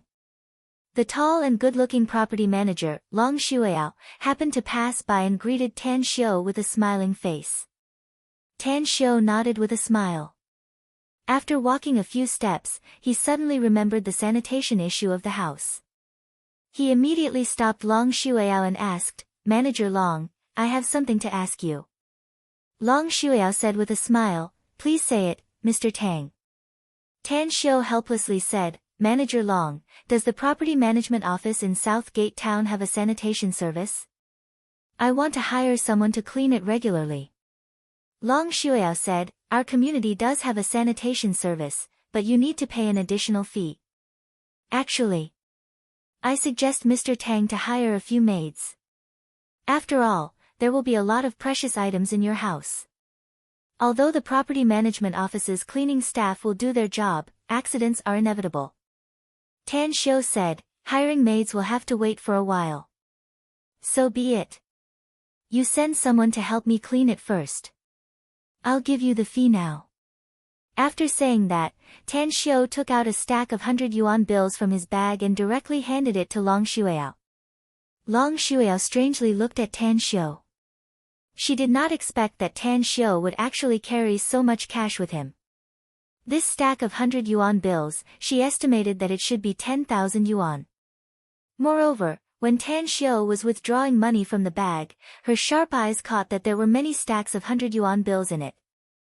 Weirdo. Long Shuiao secretly muttered in her heart. In this day and age, no matter how rich one was, very few people carried so much cash with them. With the development of the times, the credit card business had become more and more popular, and it had been popularized by the people of the country. "Mr. Tang, you don't need to give me money now. When you pay the property fees every month, our management office will calculate it and report the total amount and details to you." Tan Xiu thought about it and nodded, "All right then. You let the cleaning staff clean once every 2 or 3 days. I still have something to do, so I'll take my leave first. Take care, Mr. Tang." Long Shuiao calmly looked at Tan Xiu's back as a thoughtful expression flashed in her eyes. She was very curious about Tan Xiu, because the most expensive King View villa in South Gate Town was reserved by her cousin, Long Zhengyu. Even the interior decoration was specially designed by her cousin, and all the materials used were the best. But, why did her cousin give that villa to this young man? South Gate Town. Because it occupied a large area, it took Tan Xiu a lot of time to go out. Near South Gate Town, there was a bustling commercial street with rows and rows of shops with a dazzling lineup of goods. Each of the shops belonged to the high-end level. Just as Tan Xiu stepped into this commercial street, he smelled the fragrance of food floating in the air. He walked forward and scanned the area with his eyes. Soon, he saw the restaurant that was decorated in an antique style. The plaque was engraved with 3 big characters, "Drunken Immortal Abode," which looked vigorous and powerful. After entering the door, Tan Xiu sat down in front of the table and chair by the window. After the waiter brought him the menu, he casually ordered 2 dishes and a main course, and then quietly waited. Humph! Tan Xiu's eyes, through the glass window, keenly caught a few youths who were sneaking around at the far end of the street.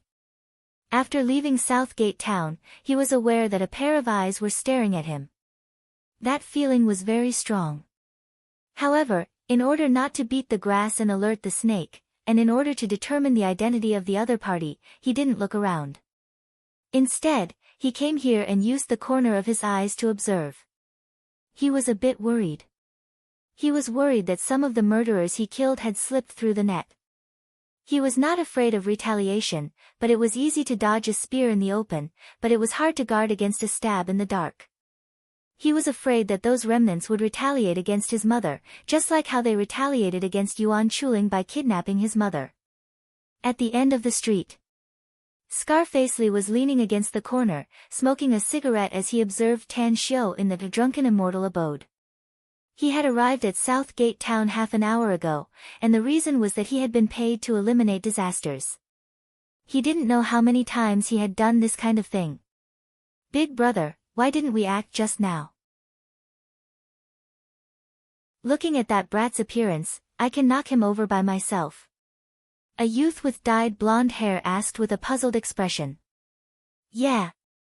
When that brat left Southgate Town, we had the chance to clean him up. Why didn't we act? Another robust youth asked. Scarface Lee sneered and said, "You two are too impatient. In our line of work, it's better to be safe than sorry. When young Master Gu contacted me today, he told me that this brat's identity is a bit unusual. We can't fail miserably in an easy task." The blonde said without taking it seriously, "Big brother, young Master Gu just told us to break his legs. Let's just swarm up and directly cripple him, and then leave immediately. Star City is so big, I'm afraid that he won't even know who hit him after he's been beaten." "Shut up." Scarface Lee fiercely slapped the blonde's face and said with a gloomy expression, "Remember this. Carelessness will only make us miserable. You've been following me in this line of work for a few years, and I think you all know that standing on the riverbank will make your shoes wet. I don't want your brothers to be implicated because of your carelessness. Big Tiger, ask Xiao Chang where they are." Upon seeing Scarface Lee's anger, the robust youth suddenly jumped up in fright and quickly contacted according to Scarface Lee's instructions. Quickly, he hung up the phone and said, "Big brother, Xiao Chang and the others will arrive soon." Scarface Lee nodded and said, "We'll wait for Xiao Chang and the others to arrive, then we'll find the right time to act." With more than a dozen people suddenly attacking that brat, even if he has 3 heads and 6 arms, he won't be able to escape the fate of having his legs broken. "Yes, yes." The robust youth nodded again and again. On the roof of a nearby 3-story building, Gu Yuetao was holding a pair of binoculars as he stood on the edge of the building. Next to him was a middle-aged man with glasses and a briefcase. "Young Master Gu, we haven't clearly investigated the other party's background, yet we rashly sent people to act. Isn't it too hasty? I always feel that he can live in Southgate Town not only because of his relationship with Long Zhengyu, but perhaps there's something special about him." The middle-aged man hesitated. Gu Yuetao sneered and said, "He gang, how come we haven't clearly investigated that brat's background? It's just that his gambling skills are good, and the house was given to him by Long Zhengyu. Also, his family background is that he's a country bumpkin from the countryside. Moreover, he's a high school student from Xingqing City No. 1 High School. Besides, Scarface Lee is a man who knows the rules. Even if he fails, he won't sell me out." He gang was silent for a moment before he finally nodded silently. He also felt that he was being overly cautious. He was very clear about Gu Yuetao's identity and background. Not only was Gu Yuetao's father the city's first secretary, but his mother also managed a company with hundreds of millions of assets. And he was Gu Yuetao's mother's secretary. Inside the Drunken Immortal House restaurant, Tan Xiu was sitting alone by the window, quietly tasting the dishes of the Drunken Immortal House. For him, the taste of the dishes was very ordinary. It was simply incomparable to the delicacies he had eaten in the immortal world, and the bejeweled nectar he drank. Not to mention that he was once a grandmaster chef, and his culinary skills had reached the pinnacle. Ring, ring, ring, his cell phone's ringtone suddenly sounded. Tan Xiu took out his cell phone and looked at the caller ID. He pressed the answer button and lightly said, "Tan Xiu speaking, who's this?" "Grandmaster Tang, I'm Jia Ruidao's eldest apprentice, Gong Dalong. Can you spare some time for us to meet? I've arrived at Star City." Tan Xiu angrily said, "I told you, I don't have time." After saying that, he directly hung up the phone. For Tan Xiu, he didn't like professional gamblers like Jia Ruidao. To be honest, Jia Ruidao's gambling skills were indeed very powerful. However, there would always be someone better than him in the world, and there would always be someone higher than him. If one day, Jia Ruidao were to encounter someone more powerful than him, then perhaps his fate would be very miserable. Furthermore, once a gambler's eyes turned red from losing, it would definitely be a terrible thing. They would lose their reason and recklessly lose everything. In a light case, they would lose their family's wealth, and in a heavy case, their lives would be in danger. Gamblers are just a bunch of people who are like snakes trying to swallow an elephant. Greed is the original sin. Tan Xiu couldn't help but curse inwardly. The food he was eating became even more tasteless. Ring, ring, ring, that phone number just now was calling back persistently. A chilling light flashed in Tan Xiu's eyes. He was silent for a few seconds before he put down the chopsticks in his hand. He pressed the answer button again and spoke with a sinking tone, "I told you that I'm disgusted with gambling. Furthermore, my friendship with Jia Ruidao has yet to reach the point where I can stand up for him from 1,000 miles away. I'm warning you, if you dare to harass me again, you'll have to bear the consequences." "Grandmaster Tang, I understand what you mean. But can you listen to what I have to say? My master is old and has long intended to retire from the gambling circle. This incident is completely caused by my junior brother. My junior brother is master's son, so master has no choice but to act. Furthermore, I know that your friendship with master has yet to reach the point where he needs your help. But I still want to ask you to help him. If Grandmaster Tang is willing to help, I'll give all my assets to you. It's not a lot, only tens of millions of yuan. Also, if you help my master this time, we, master and disciple, will owe you a huge favor. If Grandmaster Tang has any errands for us, we, master and disciple, will be the first to rush over even if we are at the ends of the earth."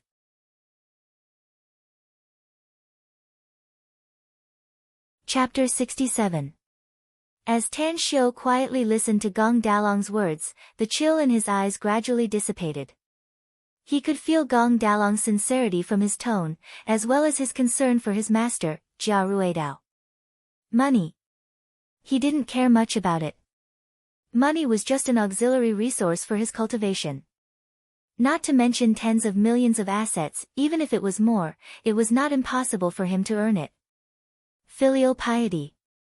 What he cared about was Gong Dalong's filial piety. As the saying goes, filial piety is the most important of all virtues. Being kind and filial piety was the bottom line of a person, the cornerstone of morality. Gong Dalong's character was something that Tan Xiu really valued. A gentleman's words were hard to retract, and he valued Gong Dalong's promise. "Where are you?" "Star City Airport." Tan Xiu said, "I'll go to Star City Medicinal Herbs Market later. Call me when you arrive." The call ended.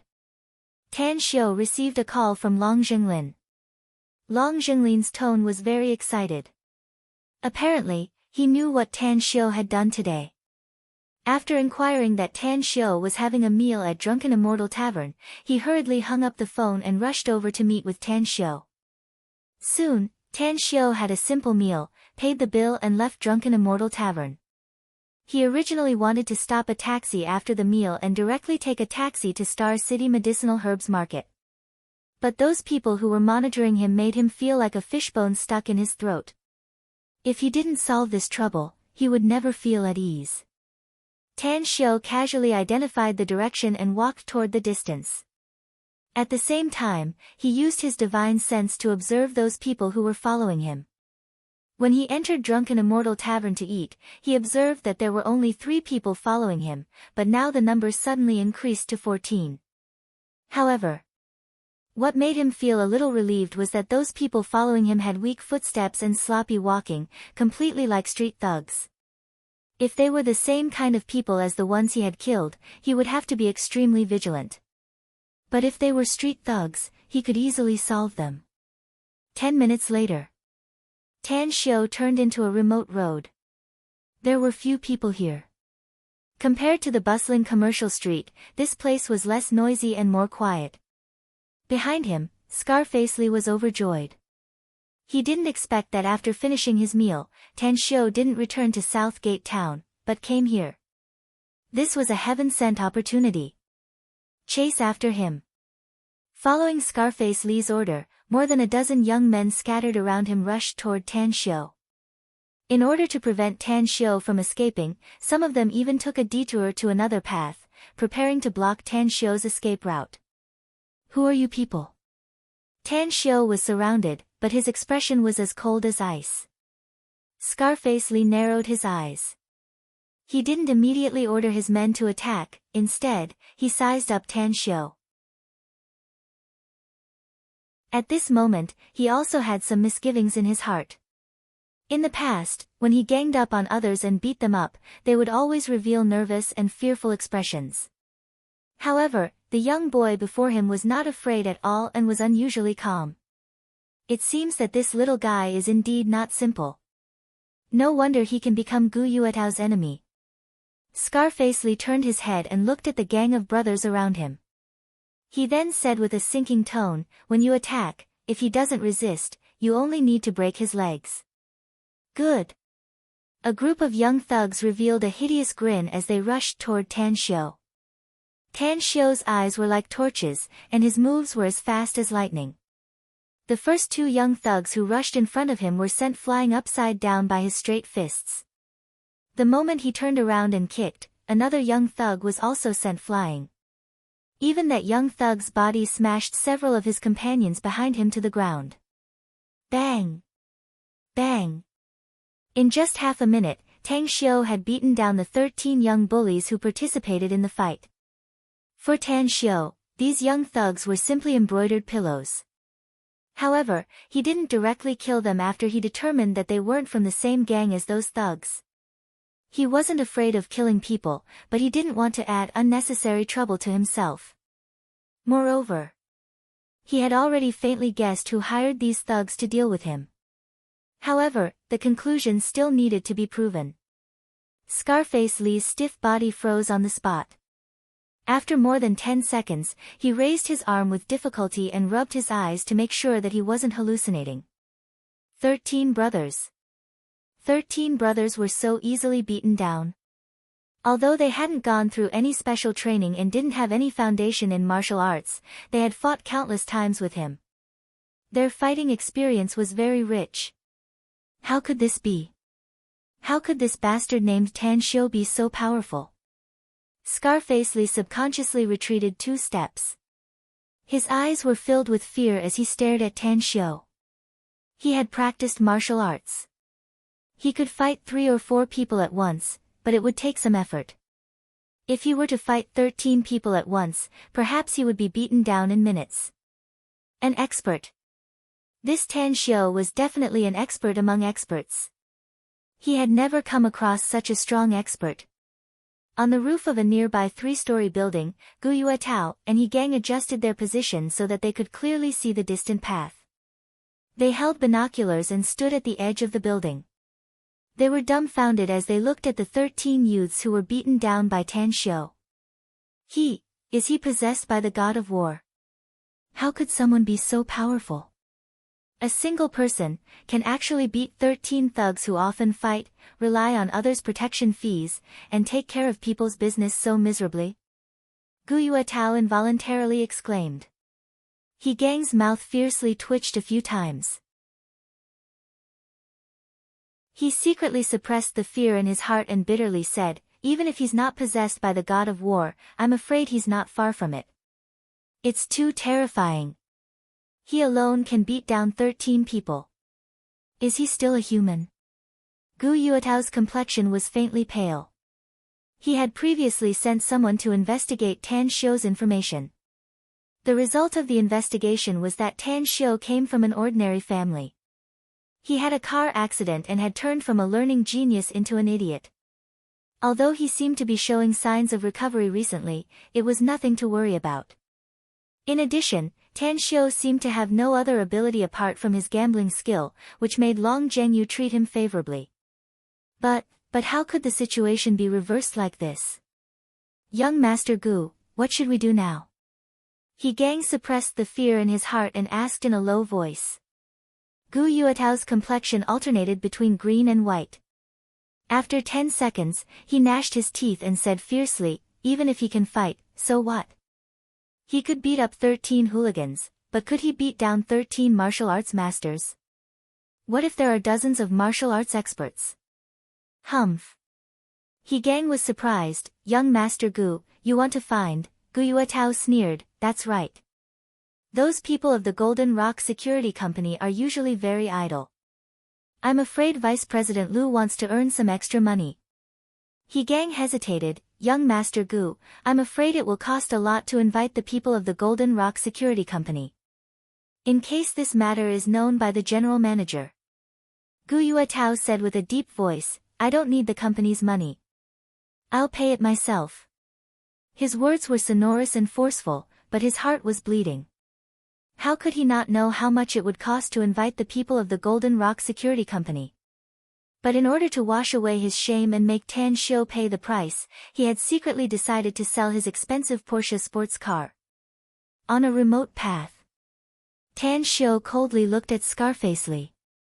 With a flip of his wrist, he silently took out a Mitsubishi Army knife. This Mitsubishi Army knife was the one he took last time to deal with those thugs. I'm very upset that you want to break my legs. If people don't offend me, I won't offend them. If people offend me, I'll pay them back double. So I've decided to break your limbs. However, I don't like trouble. If you tell me some news, I promise you won't have to spend the rest of your life in a wheelchair. Tan Xiu's words were neither fast nor slow, but it was like a thunderclap that exploded in Scarface Li's heart. The rest of my life will be spent in a wheelchair? What was he most afraid of? Of course, he was most afraid of spending the rest of his life in a wheelchair. These years, he had done a lot of evil deeds and offended a lot of people. Before, people hated him, but they didn't dare to retaliate against him because of his excellent martial arts skills and a group of brothers under him. But if his limbs were broken, wouldn't there be countless people looking for him for revenge when the time came? When the tree falls, the monkeys scatter. When the wall falls, everyone pushes it. Scarface Li was very clear that if that time came, he would probably not have the rest of his life. He steeled his heart, gritted his teeth and said, Are you sure? Tan Xiu lightly said, I'm sure. Scarface Li said with a deep voice, Gu Yuetao. Sure enough, it's him. Tan Xiu secretly sighed inside. He had observed Gu Yuetao's facial features. After a simple exchange, he was clear about his character. He knew that this kid was a narrow-minded person who would seek revenge for the smallest grievance.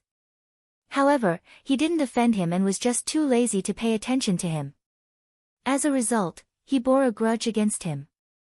Cripple your own arm and get the hell out of here. Scarface Li's heart turned cold.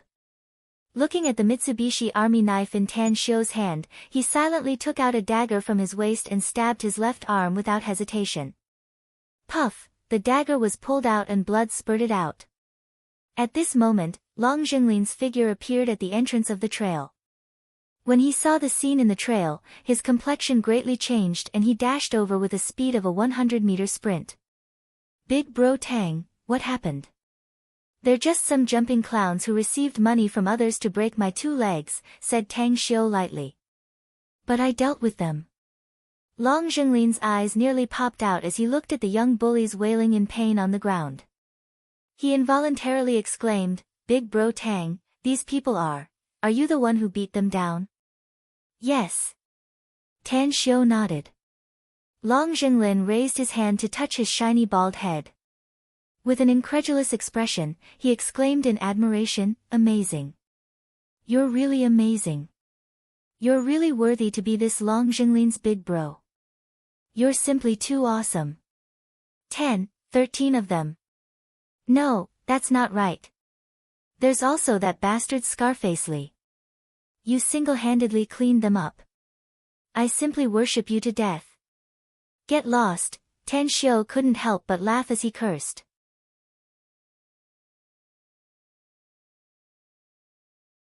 Chapter 68. Long Jinglin grinned and turned to look at Scarface Li. His complexion suddenly changed as he roared, Scarface Li, I think you're tired of living. You even dare to attack my boss. Kneel down and kowtow to my boss as an apology. After Long Jinglin's arrival, Scarface Li's heart felt like it had fallen into an ice cave. Since Long Jinglin recognized him, he naturally recognized Long Jinglin as well. He also knew Long Jinglin's identity and power. With a sullen face, he cursed and cursed Gu Yuetao inwardly. But with a fawning expression on his face, he said, Young Master Long, I really didn't know that eldest bro Tang is your boss. If I had known earlier, I wouldn't have dared to provoke Boss Tang even if I had 10 times the courage. It's all because of that bastard Gu Yuetao, he made us do it. Long Zhenglin angrily said, Gu Yuetao. This damned bastard was tired of living. Humph. I'll take care of him, but don't think you'll have it easy either. Kneel down and kowtow to my boss as an apology. Forget it. Tan Xiu stopped Long Zhenglin. He looked at Scarface Li and indifferently said, take your men and scram. Remember, the wicked will be punished by the wicked. I, Tan Xiu, am not a good person, but since this is the first time you have offended me, I will not argue with you. If you dare to do anything improper in the future, be careful that I will destroy you all. Get lost. Scarface Li endured the pain and nodded again and again, yes, yes, yes. I will remember it. In the future, even if you give me 100 guts, I won't dare to offend you again. After a while, Tan Xiu watched as Scarface Li and his group left in a sorry state. He glanced at Long Zhenglin and asked while walking towards the commercial street, you didn't come looking for me just to flatter me, did you? Long Zhenglin's thoughts were seen through, and a trace of embarrassment appeared on his face. Indeed, he had come looking for Xiao Qin to hug his thigh. After all, he had learned from his brother, Long Zhengyu, about Tang Xiu's amazing and graceful bearing. He also learned from his father that when Tang Xiu treated Qin Zhizhong, his violent beating methods were absolutely eye-catching and handsome to the extreme. Who was Qin Zhizhong? That was the big boss of the Endless Virtue Pharmaceutical, a billionaire with a net worth of billions. What was the result? That towering figure that he had to look up to had actually knelt down and begged Tan Xiu to accept him as a disciple. Long Zhenglin felt that Tan Xiu's peerless charm had already reached a heaven-defying level.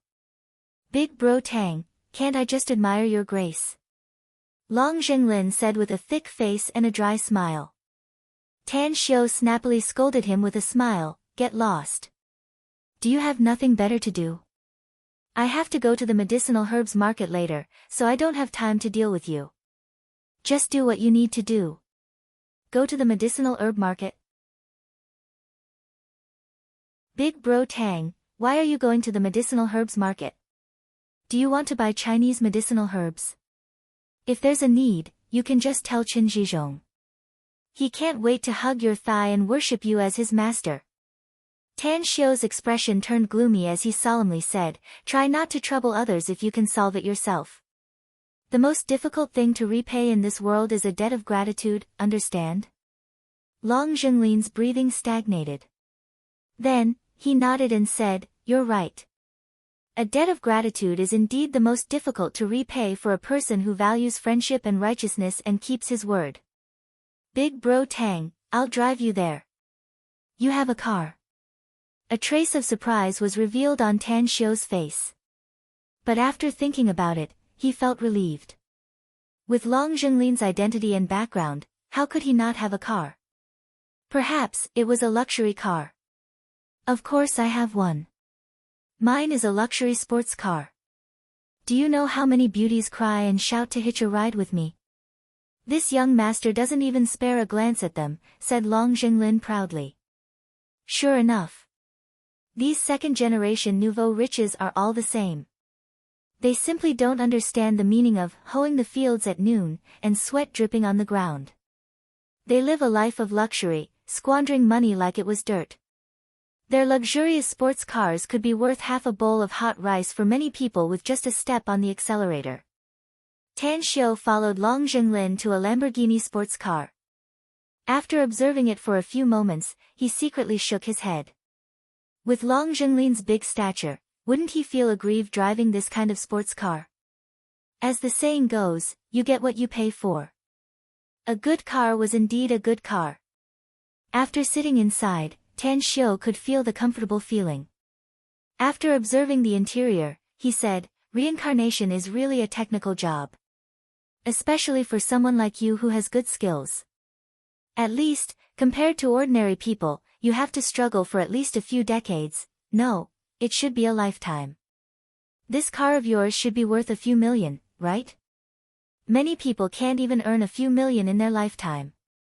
Long Zhenglin let out an embarrassed smile and said, "Big bro Tang, I didn't expect that apart from your skill in poison and martial arts, you also have a strong sense of humor. The longer I know you, the more I feel that you have great foresight. You're the peak of Mount Tai that I look up to." Bootlicker. Tan Xiu cursed with a smile. At the Dragon Bay Resort. Inside a classical-styled villa, Long Hanwen was holding a stack of documents and calmly reading them. On the tea table in front of him, smoke was curling up from the teacup, accompanied by a faint fragrance of tea. "Brother Chen, take a look at the investigation results." Long Hanwen's expression was a bit solemn. His eyes moved away from the last line of the document and handed it to Qin Zhizhong, who was sitting at the side. Qin Zhizhong silently took it. After reading it, his complexion turned exceptionally solemn. This document was the result of their investigation on Tan Xiu, especially the police investigation. A few days ago, the case of Xingqing City No. 1 High School was indeed committed by Tan Xiu to kill the A-level wanted criminal who took the hostage. Moreover, that A-level wanted criminal and the 5 A-level wanted criminals who were killed in the abandoned auto repair shop on Deep Red Cloud Street in peaceful Serene District are the same felons who trafficked in human organs. Since the police have investigated Tan Xiu, and Tan Xiu's whereabouts have been strange these days, I'm afraid he's the one who killed those 5 wanted criminals. Qin Zhizhong said with a complex expression. Long Hanwen nodded in agreement, that should be the case. Originally, I thought that Tan Xiu was just a good young man. But now it seems that he's definitely not as simple as he appears on the surface. Those 5 A-level wanted criminals, each of them was a ruthless character whose hands were stained with blood, yet all of them were killed by him. Including the one he killed at the school, the number of people who died in his hands is no less than 6. With a serious expression, Qin Zhizhong said, "Extraordinary people do extraordinary things. People who practice martial arts have a narrow sense of justice. The police can't do anything to those organ trafficking felons, but Tan Xiu's actions are also not wrong. This master. I firmly believe him." Long Hanwen was confused. "Are you sure that Tan Xiu's strength is stronger than yours?" Qin Zhizhong said with a resolute and decisive tone, "He's absolutely stronger than me. Isn't there a living example right now? If it were me, it would be absolutely impossible for me to save Yuan Jingshuan's ex-wife unscathed, and still be able to kill so many wanted criminals in one piece." Long Hanwen said, "Now that you said it, I remember that Tan Xiu unexpectedly saved Yuan Jingshuan's ex-wife. It seems that Yuan Jingxian owes him a big favor." TSK, who would have thought that a little high school student could unexpectedly make 2 famous figures in the business world owe him a favor? I can't even imagine how terrifying his achievements will be when he's older. A trace of a smile was revealed on Qin Zhizhong's face, as the saying goes, when encountering a storm, a dragon will emerge. How could the master Qin Zhizhong, recognize be mediocre? Long Hanwen laughed and said, "That's right. However, our friendship with Yuan Jingxian is only so, and our business cooperation is almost zero. Now that we have a relationship with Tan Xiu, we need to get closer to him." Qin Zhizhong couldn't help laughing, "Old fox." Ha ha ha. While the two of them were laughing, Long Hanwen received a text message. After reading it, he looked at Qin Zhizhong with a strange expression and said, "Little Lin sent me a message saying that Tan Xiu is going to Star City's medicinal herbs market." Qin Zhizhong suddenly got up and said without hesitation, "I'll go too." Long Hanwen quickly pulled him and said, "If you go there directly, Tan Xiu will definitely know that little Lin secretly told us. I think that even if we go there, we must pretend that it's a chance encounter. Didn't you just recover from your injury? I think it's good to buy medicinal herbs as an excuse." "That's right." Qin Zhizhong patted his forehead as he grinned. Star City, Jean D Villa Complex. On the high-end European sofa, Yuan Chuling was dumbfounded as he looked at his mother, Zhao Jing, who was nestled in the arms of his father, Yuan Jingxian. There was a deep confusion in his eyes. He clearly remembered that his father and mother had divorced and lived in different places. But now, after a long while, Yuan Jingxian pacified Zhao Jing and said, I'll make a phone call and ask about the situation at the auto repair shop on Deep Red Cloud Road in peaceful Serene District. I hope your savior is safe and sound. N. Zhao Jing had long lost the appearance of a strong woman as she obediently nodded. Yuan Chuling looked at his father, who grabbed the phone and walked to the side. With doubts in his heart, he came to his mother's side and sat down. He then asked in a low voice, Mom, you and Dad are. Zhao Jing glanced at her husband's back and whispered, Little Ling, don't blame us for not telling you. In fact, your father and I divorced is fake. We have our own difficulties. Wait for a few years. After you graduate from college, you'll be able to survive in society with your own ability. We'll tell you the truth then. But for now, don't ask. Just study well. Yuan Chuling was stunned.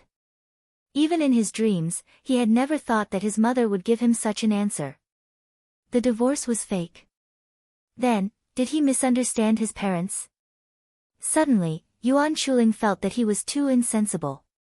Thinking about how he had abandoned himself to despair, a strong sense of remorse arose in his heart. If it weren't for his eldest brother, Tan Xiu, he was afraid that he would still not make progress and abandon himself to despair. A few minutes later, Yuan Jingxian hung up the phone as he returned to Zhao Jing and Yuan Chuling with a strange expression. After hesitating for a moment, he looked at his wife and asked, Honey, you said on the phone that your savior is a young man, right? Do you know his name?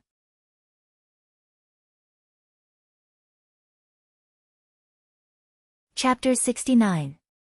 Zhao Jing shook her head and said, The situation was critical at that time, so I didn't have the time to ask. Besides, the other party didn't seem to want to tell me about his situation. Honey, did something happen to my benefactor?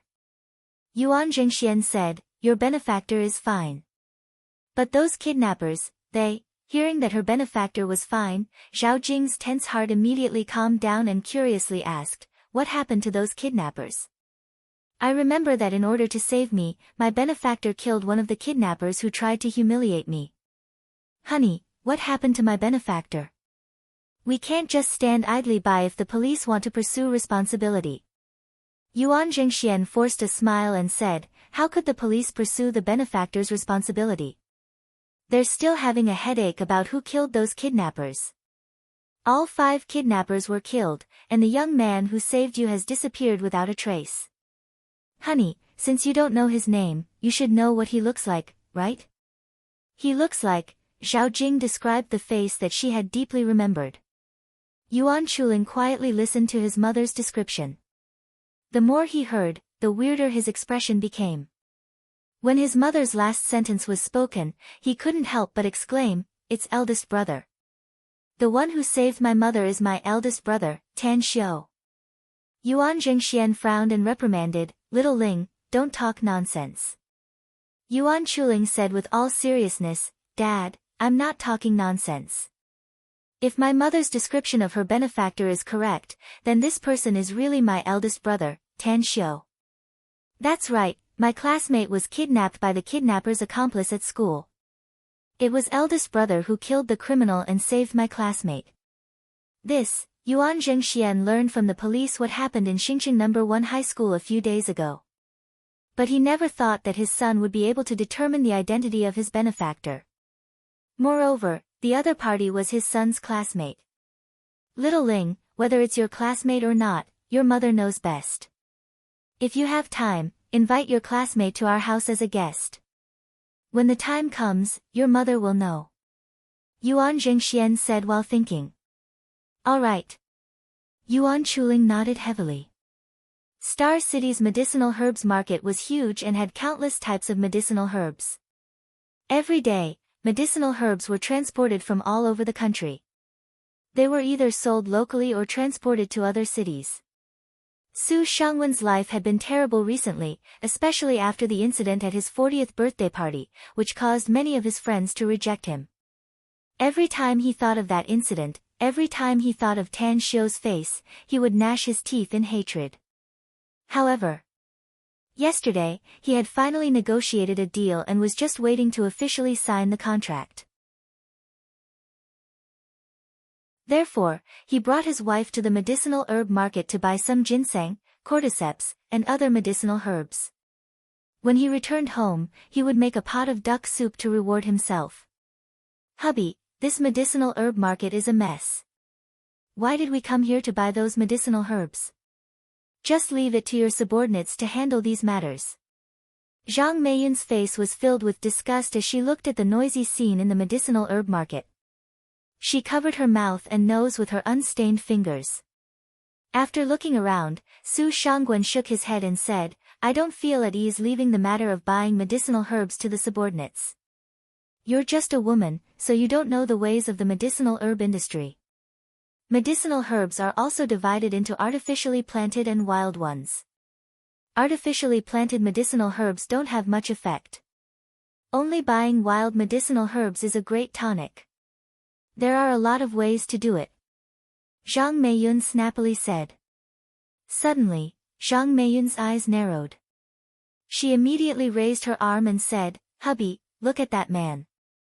Doesn't he look like that little bastard Tan Xiu?" Su Shangguan looked at the direction of his wife's finger. An angry expression suddenly appeared on his face as he strode forward and said, "What do you mean? He's that little bastard. If it weren't for him, would our company's business be so miserable recently? Would my old friends avoid me like a plague? Let's go and see how I'll clean him up." Some time ago, Su Shangguan had sent his company's men to bribe a group of hooligans to teach Tan Xiu a lesson. But the result? He didn't know what happened to those damn hooligans. Not only did they not clean up Tan Xiu, but they even helped his younger sister, Su Lingyun, who he had always looked down on, to take care of the restaurant business. As a result, the business of the originally mediocre small restaurant turned out to be booming recently. "Tan Xiu, you're just a piece of mud that can't even hold up a wall. What are you doing in the medicine market instead of going to class in broad daylight? Your mom is working so hard to earn money to support your education, yet you're skipping class like this? Do you have any sense of humanity? Don't be so shameless." Su Shangwen's mouth was very vicious as he cursed at him. Tan Xiu frowned with a disgusted look in his eyes. He didn't look at the almanac when he went out today. He didn't expect that he would bump into Su Shangwen and his wife. He was perfectly aware of Su Shangwen's weight. If it wasn't because he was afraid that his mother would be sad, he would have already cleaned up Su Shangwen and his wife. "Who do you think you are? Do I need you to meddle in my affairs?" Tan Xiu indifferently glanced at Su Shangwen and coldly snorted. Su Shangwen was furious. He couldn't wait to slap this cheap nephew of his to death. Rolling up his sleeves, Su Shangwen angrily shouted, "Tan Xiu, you ask me who I am? I'm your uncle. As your elder, do you think I can't control you? Apologize to me and then go back to school. Otherwise, I'll report this to your principal and have you directly expelled and disqualified from the college entrance test." Tan Xiu sneered and said, "Uncle? My uncle is a bastard. Do you want to be that bastard? Also, haven't you already bribed the school's leaders and tried every means possible to make them expel me? I'll wait here. Do you have the ability to do it? Let's see if the school will expel me or you will make a fool of yourself." At the side, Long Zhenglin deeply frowned. His ability to observe people's words and body language was very powerful. Through the conversation between Su Shangwen and Tan Xiu, he was sure that the man in front of him was Tan Xiu's uncle. But as an uncle, he unexpectedly treated his nephew like this. He was truly worse than a beast. After a moment of hesitation, he took a few steps forward and stood side by side with Tan Xiu.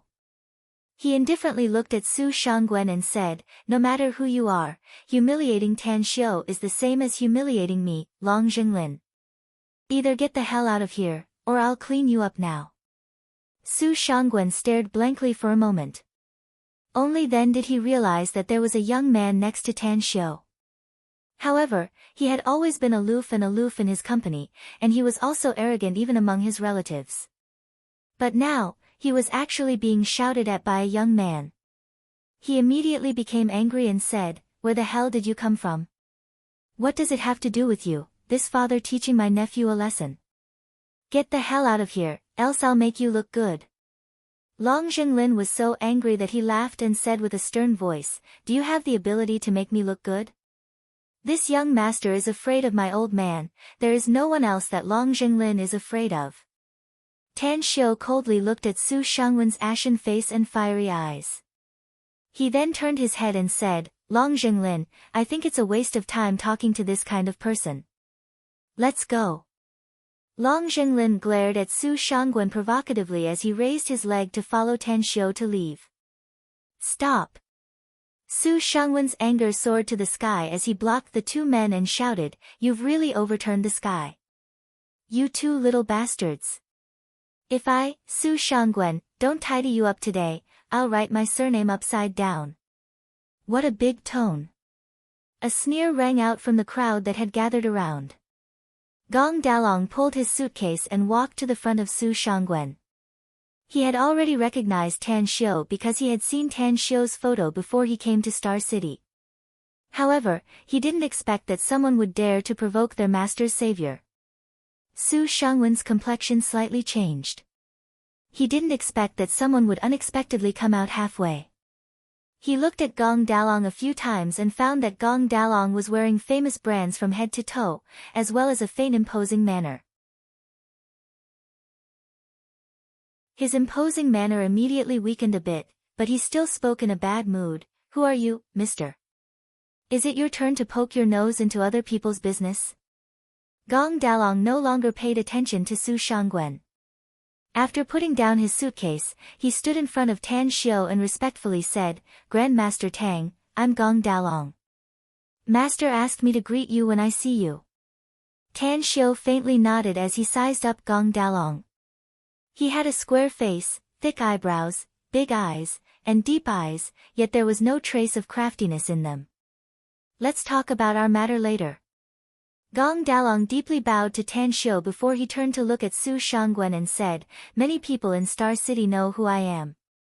If you have some power, send someone to inquire about it. Besides, Grandmaster Tang will be my honored guest, so it's not your turn to humiliate him. Else, you'll have to bear the consequences." Su Shangwen looked at Gong Dalong with an incredulous expression.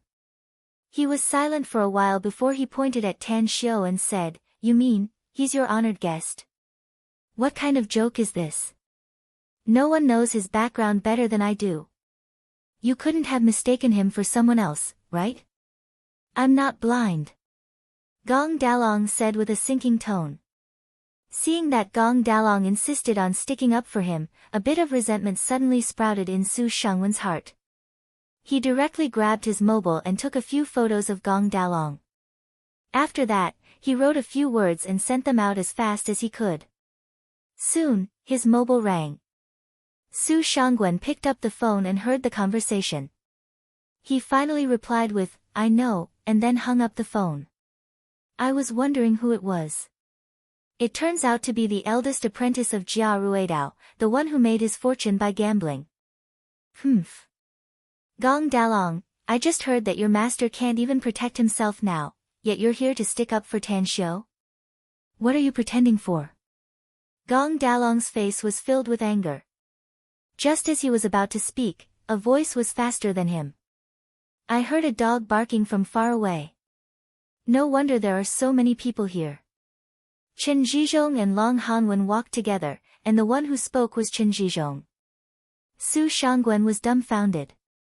He was a person in the business circle, so how could he not know Chen Zhizhong and Long Hanwen? In his eyes, these two people were simply like towering mountains that he had to look up to. However, he could hear a bit of hidden meaning. It was as if Chen Zhizhong's insult was directed at him.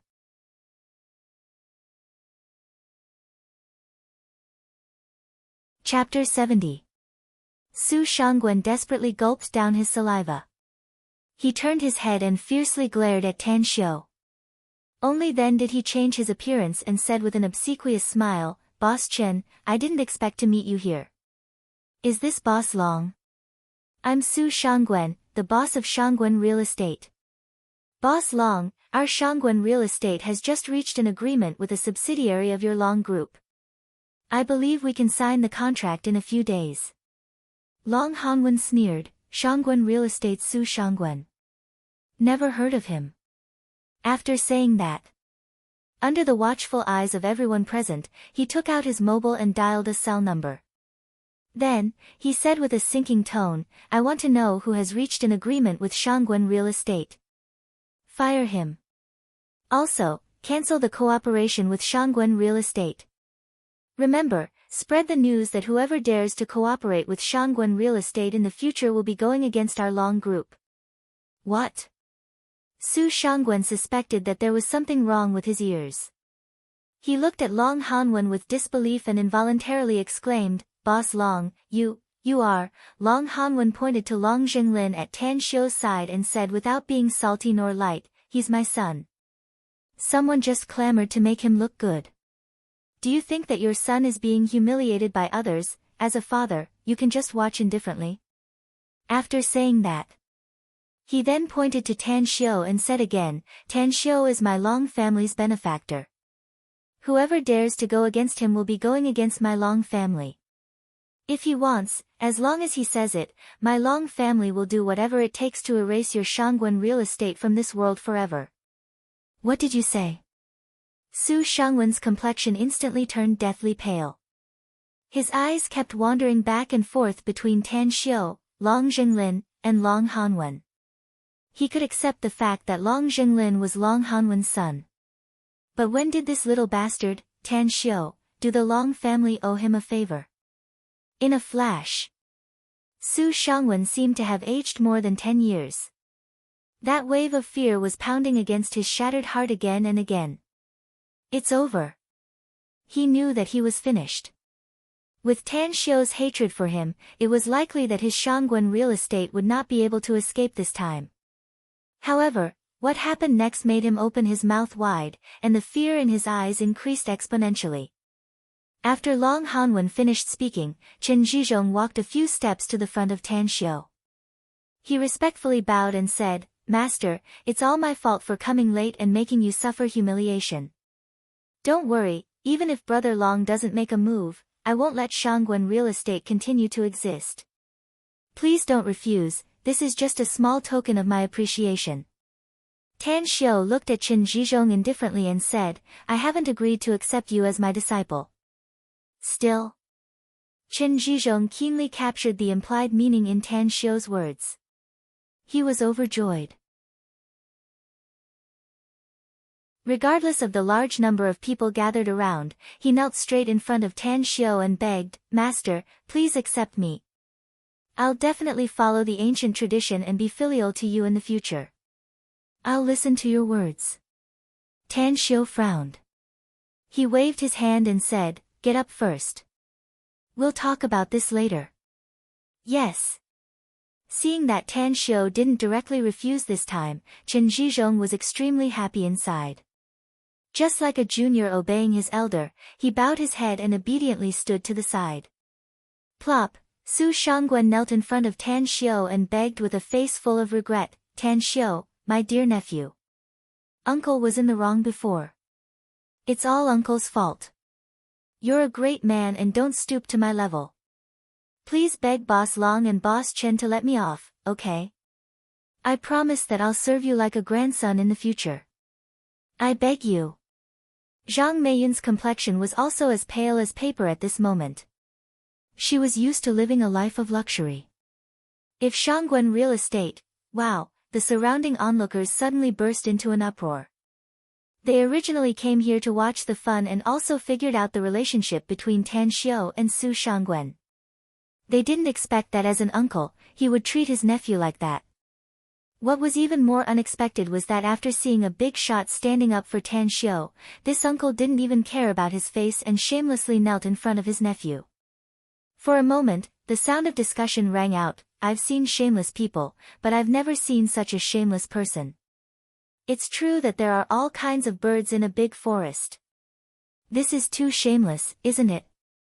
How can a person be so shameless to this extent? An uncle kneeling in front of his nephew. Today is really an eye-opener. Is he still a man? He's so cheap just for some money. A man's knees have gold. He kneels to heaven, earth, and his parents. But he actually kneels in front of his nephew. He's really the best of the best. If I had such a son, I'd definitely strangle him to death. This kind of face is really disgusting. Looking at his behavior today, he must have done a lot of evil in the past. He should be properly punished. Don't forgive him. This kind of person should be ruined and lose everything. Shameless, listening to the curses coming from the surrounding crowd, Su Shangwen's heart felt as if it was being cut by a knife. If there was a crack on the ground at this moment, he really wanted to drill into it. However, the premise was that Tan Xiu forgave him, and Long Hanwen and Chen Zhizhong wouldn't deal with him. Tan Xiu had experienced thousands of years. Except for his mother, his heart had long been tempered to be as hard as a stone. Facing Su Shangwen's bitter pleading, he didn't speak. He was very clear about the truth. For people like Su Shangwen, even if he didn't clean him up, he wouldn't have a good end in the future. Similarly, he was also clear about one thing. If he didn't know Long Hanwen, if he didn't know Chen Zhizhong, if he didn't have thousands of years of experience, perhaps he would have already been cleaned up by Su Shangwen. But now, even if he didn't serve his sentence in prison, he would have been seriously injured by those hooligans and would be lying in the hospital. A good horse would be ridden, and a good man would be bullied. He didn't want to be a good man, even if he never took the initiative to bully good people. Tan Xiu looked at Long Hanwen and calmly asked, "Uncle Long, why did you come to the medicinal herbs market?" Long Hanwen said with a smile, "Brother Chen's injury has just been cured by you. So he dragged me to the medicinal herbs market, hoping to buy some medicinal herbs that can nourish the body." Tan Xiu nodded and said, "If that's the case, then go and see the medicinal herbs. I still have other things to do, so I can't compensate you." Long Hanwen didn't speak, but turned to look at Chen Zhizhong. Chen Zhizhong quickly said, "Master, are you going to buy medicinal herbs? If you need medicinal herbs, you can tell me. I'll buy them and send them to you." Tan Xiu waved and said, "No need. Come to South Gate Town tomorrow night." "Good, good, good." Chen Zhizhong was overjoyed and excitedly agreed. Tan Xiu made a gesture to Gong Dalong. He didn't even look at Su Shangwen and his wife, who were kneeling on the ground, as he walked toward the depths of the medicinal herbs market. As for Long Zhenglin, he grinned and followed him. The Star City Medicinal Herbs Market was divided into two major areas, the stall area and the shop area.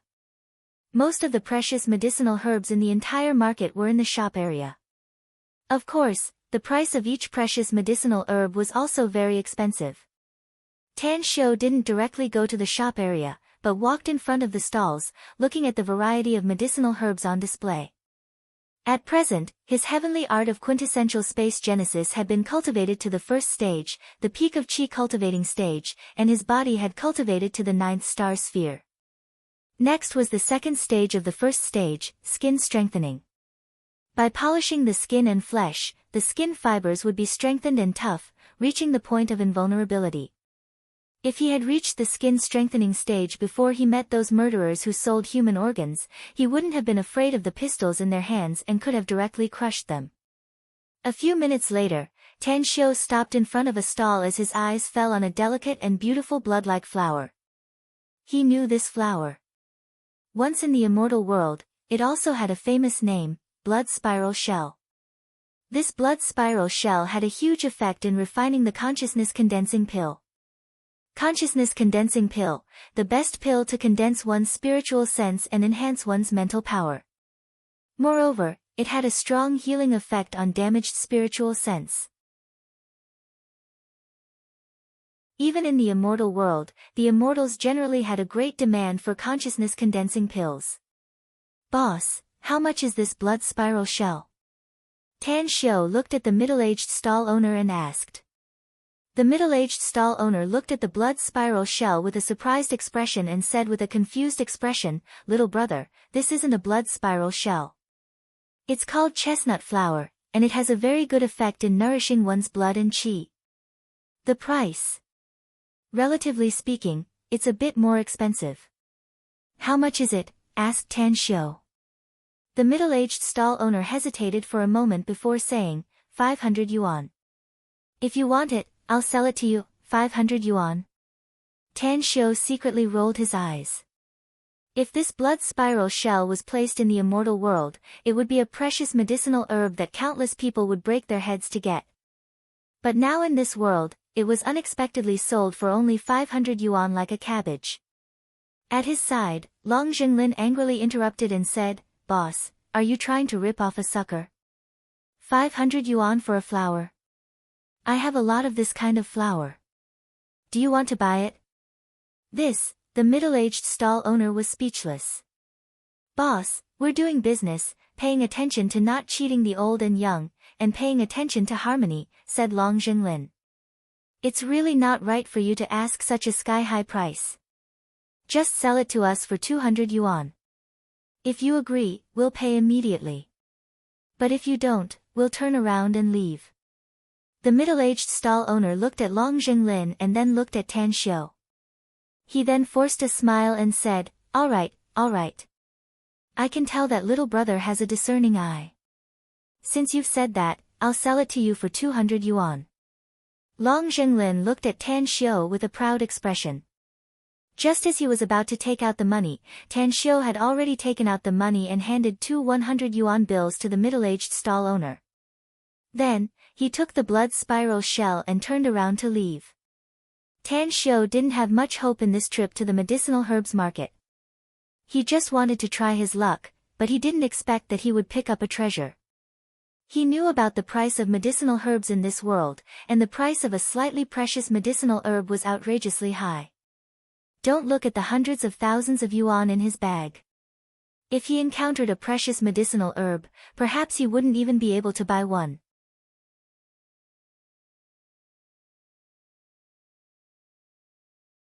Chapter 71. Sometimes, luck couldn't be stopped. Tang Xiu wandered in the medicinal herbs market stall area for nearly an hour and bought 2 precious medicinal herbs at a very low price. Although their preciousness couldn't be compared with the blood spiral shell, it was definitely a good thing for him now. Eldest brother Tang, do you really have medical skills? Long Jinglin finally couldn't help but ask after holding back for a long time. I know a bit, Tan Xiu said lightly. You're worthy to be my eldest brother. You really have a lot of skills. Long Jinglin praised. Now I really wonder if there's anything you can't do. But why did you buy these medicinal herbs? Don't tell me you're not feeling well. Tan Xiu glanced at him and said, I'm going to face the college entrance test soon, and the pressure of studying is huge. So I'm going to buy some medicinal herbs to supplement my body. How about I give you a prescription? You can buy the medicinal herbs according to the prescription and drink it when you go back. It'll cure your illness. My illness? Long Jinglin rolled his eyes and snappily said, Eldest brother Tang, my body is great. What's wrong with me? Tan Xiu said lightly, if a man's skill in bed is not good, then he's sick. Especially those who can't hold on for more than 3 minutes, they're seriously sick. Forget it. If you don't admit it, then I don't need to trouble myself. Long Jinglin was stunned. Never in his wildest dreams did he expect that Tang Xiu would be able to see through his most private affairs. He indeed had this kind of problem. It was fine before, at least he could hold on for 7 or 8 minutes because of his vigorous blood and vigor. But recently, it was hard for him to hold on for more than 3 minutes due to having too much sexual intercourse. Eldest brother, no, big brother. You're my blood brother. Hurry up and give me this prescription. I'll exchange anything for it. A charming smile was outlined on the corner of Tan Xiu's mouth. The reason why he gave Long Jinglin the prescription and asked him to buy the medicinal herbs was to send him away from his side. Otherwise, this guy would be like Tang Seng, a long-winded chatterbox that made him depressed. Kidney deficiency. Long Jinglin had this problem, and it was a serious kidney deficiency. People with severe kidney deficiency would definitely not be able to have sexual intercourse. It was a simple matter for him to treat this kind of illness. Go find a pen and paper. Long Zhenglin, without demur, immediately ran to the stall on the side. A moment later, he came in front of Tan Xiu with a pen and paper. His eager look made Tan Xiu feel that it was funny. After writing a prescription, Tan Xiu sent Long Zhenglin away and continued to stroll around the stalls. As for Gong Dalong, who had been silently following behind him, Tan Xiu was not in the mood to pay attention to him for now. He needed medicinal herbs now, and he needed to buy a large number of precious medicinal herbs at a low price. What a pity! His good luck seemed to have run out all of a sudden. After a while, he did not find any other precious medicinal herbs. With a disappointed look, he changed his route and walked toward the shop area. Every shop, every display case. Tan Xiu observed very carefully, not letting go of any kind of medicinal herbs. However, the prices that could enter his eyes were outrageously high, and he could not afford them now. The price was slightly lower, and he could still afford them, but they could not enter his eyes. Night fell. The street lights of the medicinal herbs market had been lit up, and many medicinal herbs shops had begun to take samples. Tan Xiu strolled around. Because Long Zhenglin was not noisy at the side, his mood was calm. Tang Xiu looked up and saw that the lights were still on, but the medicinal herbs store didn't seem to have any intention of closing up. He then walked inside. Welcome. What can I do for the two gentlemen? A young shop assistant wearing a cheongsam greeted him with a professional smile on his face. Tan Xiu said, I'm just looking around. You don't need to greet me. If I see a medicinal herb that I fancy, I'll call you first. Alright, please take your time, sir. Tan Xiu did not directly look at the medicinal herbs on the display case, but first looked at the antique decoration of the medicinal herbs shop. He found that the layout of this shop was very interesting. It seemed that someone deliberately arranged it to form a good feng shui layout. He was very familiar with arrays, especially this simplest feng shui layout. He could see through the whole layout at a glance. When his eyes fell on the manekiniko on the counter, a smile appeared on the corner of his mouth. This shop is interesting. Smooth sailing brings wealth and treasures. As the saying goes, there is a master in every profession. In today's world, there was feng shui. Although most of them pretended to be feng shui masters to swindle people, there were still some who had real skills. After all, feng shui was a treasure handed down by the ancestors. After thousands of years of inheritance, it was understandable for powerful people to arrange this kind of feng shui layout. Subsequently, Tan Xiu cast his eyes on the various medicinal herbs in the display case. To his surprise, he found a hundreds of years old wild ginseng. But seeing the price next to the wild ginseng, his mouth could not help but twitch a few times. 7 digits. A hundreds of years old wild ginseng was actually sold for 7 digits. Tan Xiu could not help but think that if he sold all the spiritual herbs in his herb garden in the immortal world on Earth, he would probably be able to buy the entire Earth, right? As he slowly observed, the disappointment on Tan Xiu's face became more and more intense. It was the same situation he encountered in other medicinal herb shops. The slightly better prices were ridiculously expensive, and the cheaper ones were not worth his attention. Could it be, was he going to return home like this? He was a little unwilling. After looking through all the medicinal herbs in the display case, his footsteps stopped in front of a display case. He looked at a spiritual fruit inside with a strange expression. Holy dragon fruit. There was actually a holy dragon fruit in this world? Tan Xiu secretly suppressed the shock in his heart. His eyes swept over the price and he almost cursed out loud. The price of this holy dragon fruit was only $8,888. What a waste of natural resources. What a waste of natural resources. This holy dragon fruit was a holy fruit that countless powerhouses in the immortal world wanted to obtain. If it was used to refine medicinal pills, it could absolutely be used to refine the best primordial chaos pill in the immortal world. One must know that a primordial chaos pill could make an ordinary person ascend to the immortal world. If it was given to the lowest level immortal, he would probably be able to reach the golden immortal stage in a short time, becoming an existence that countless immortals would admire. Tan Xiu estimated that all the precious medicinal herbs in the entire medicinal herb shop were multiplied by 10,000, but it was still not comparable to the value of this holy dragon fruit. Miss. Tan Xiu waved to the salesgirl who greeted him before. The salesgirl leisurely came with a smile and warmly said, "What can I do for you, sir?" Tan Xiu pointed to the holy dragon fruit and said, "I'll take it."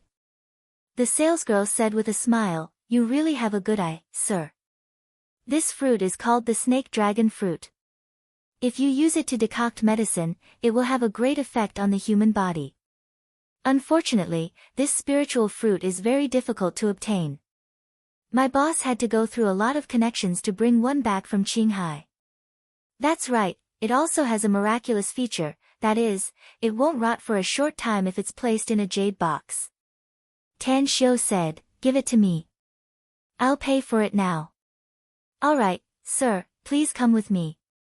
After a simple transaction, the holy dragon fruit completely belonged to Tan Xiu. After obtaining such a precious holy fruit, Tan Xiu also lost the mood to continue strolling. After leaving the medicinal herb market, Tan Xiu looked at Gong Dalong, who was following behind him, and lightly asked, "Do you have a place to stay?" Gong Dalong said, "Yes. But I don't have much time, so I'm afraid I have to hurry back." Tan Xiu nodded. He casually stopped a taxi on the street and took Gong Dalong back to Southgate town. He didn't want to care about Jia Ruidao's matter. He only wanted to see Gong Dalong, and it was Gong Dalong's attitude. Inside the villa, Tan Xiu saw that the house had been cleaned, and he was quite satisfied with the cleaning staff's work. He signaled Gong Dalong to sit on the sofa, and then directly sat on the opposite sofa. Tell me the cause and effect." Gong Dalong forced a smile and said, "Actually, the one who stirred up the trouble first was my junior brother, Jia Yele. He's also my master's son. My master has 3 disciples. I'm his eldest disciple, the second is Zhang Taichun, and the third is Jia Yele. Some time ago, my junior brother gambled with others on the gambling table. But the result was that he was schemed against by others. Not only did he lose all his money, but he also lost several properties under his name. In order to win, he looked for his second junior brother, Zhang Taichun. On gambling skills, second junior brother's level is much better than his junior brother's.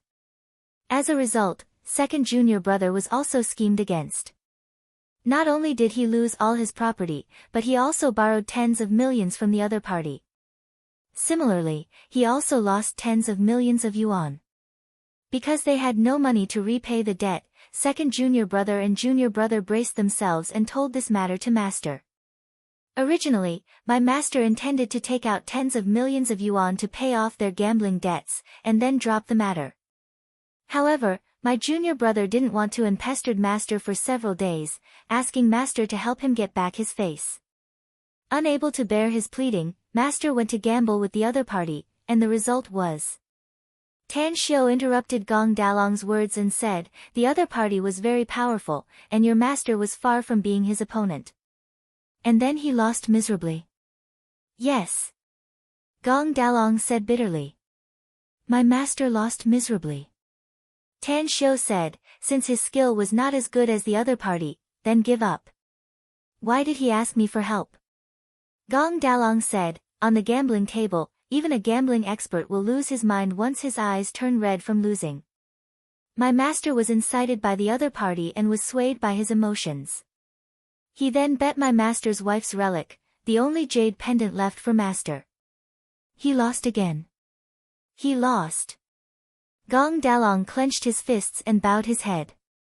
Tan Xiu shook his head and said, "So, even if your master regretted it, he had no choice but to continue gambling with the other party. He didn't want to win back the money he lost, but only wanted to win back the only relic left by your master's wife? Yeah. Gong Dalong nodded. As a result, my master borrowed a lot of money and gambled with the other party a few times every day, but he lost miserably every time. Master had no choice but to ask you for help.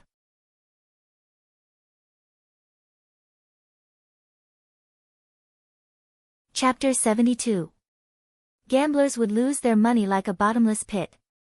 Even if they were used to being filthy rich, they still couldn't afford to bet on the gambling table. Tang Xiu had personally witnessed gamblers losing their entire family's fortune. He had also witnessed gamblers selling their children, wives, and elders. Jia Ruidao didn't lose his life in gambling, which is already a blessing in misfortune. I already know about the matter between you and Master. If there's nothing else, you can leave now. Gong Dalong was stunned. He didn't expect that after listening to the whole story, Tan Xiu would unexpectedly ask him to leave. What did he mean by this? Did he refuse to help? Grandmaster Tang, Tan Xiu interrupted him and said, didn't I express it clearly enough? I really can't help you in this matter. Gong Dalong asked with difficulty, why? My master said that your gambling skills are better than his. If you are given a little guidance and training, your gambling skills will be much better than my master. Let me correct you a few points. Tan Xiu said with a smile. First, I'm not interested in gambling, and I have no interest in the training you said. Second, if you want to be a professional gambler, you must be mentally prepared to lose all your fortune. Third, there's only 1 month left before I take the college entrance test. Not to mention that it's impossible for the school to give me a vacation, I won't be able to explain it to my mother. Gong Dalong looked anxious as he knelt in front of Tan Xiu and begged, Grandmaster Tang, I beg you. Please help my master. As long as you're willing to help me, not only will I offer all my fortune to you, but I'll also be willing to serve you after I take care of my master. Looking at Gong Dalong, Tan Xiu suddenly remembered his old slave in the immortal world. That loyal and devoted old slave followed him in order to repay his kindness. He didn't know what happened to him after he was plotted against. Gong Dalong spoke again, Grandmaster Tang, I'll be responsible for solving the school's matter and your mother's problem. I won't make things difficult for you. Tan Xiu stared blankly and asked with a confused expression, can you solve it? Gong Dalong confidently said, I can. If I can't solve it, I won't bother you anymore. Tan Xiu stood up and said, if that's the case, I'll wait. Gong Dalong was overjoyed. He originally thought that it would take some effort to get Tan Xiu to agree. He didn't expect Tan Xiu to agree so easily. Instantly, he felt a deep sense of gratitude. However, seeing that Tan Xiu had the intention to send him off, he immediately said, please wait for my news, Grandmaster Tang. It's getting late, so I won't bother you any longer. Take care. Tan Xiu nodded calmly. The imperial capital at night was unusually bustling. A white Porsche Cayenne shuttled through the traffic. In the driver's seat, Kang Xia was listening to the melodious light music while thinking about something in her mind. Ring, ring, ring, the ringtone of her cell phone interrupted her thoughts. As she put on her Bluetooth headset, she answered the call and said, this is Kang Xia.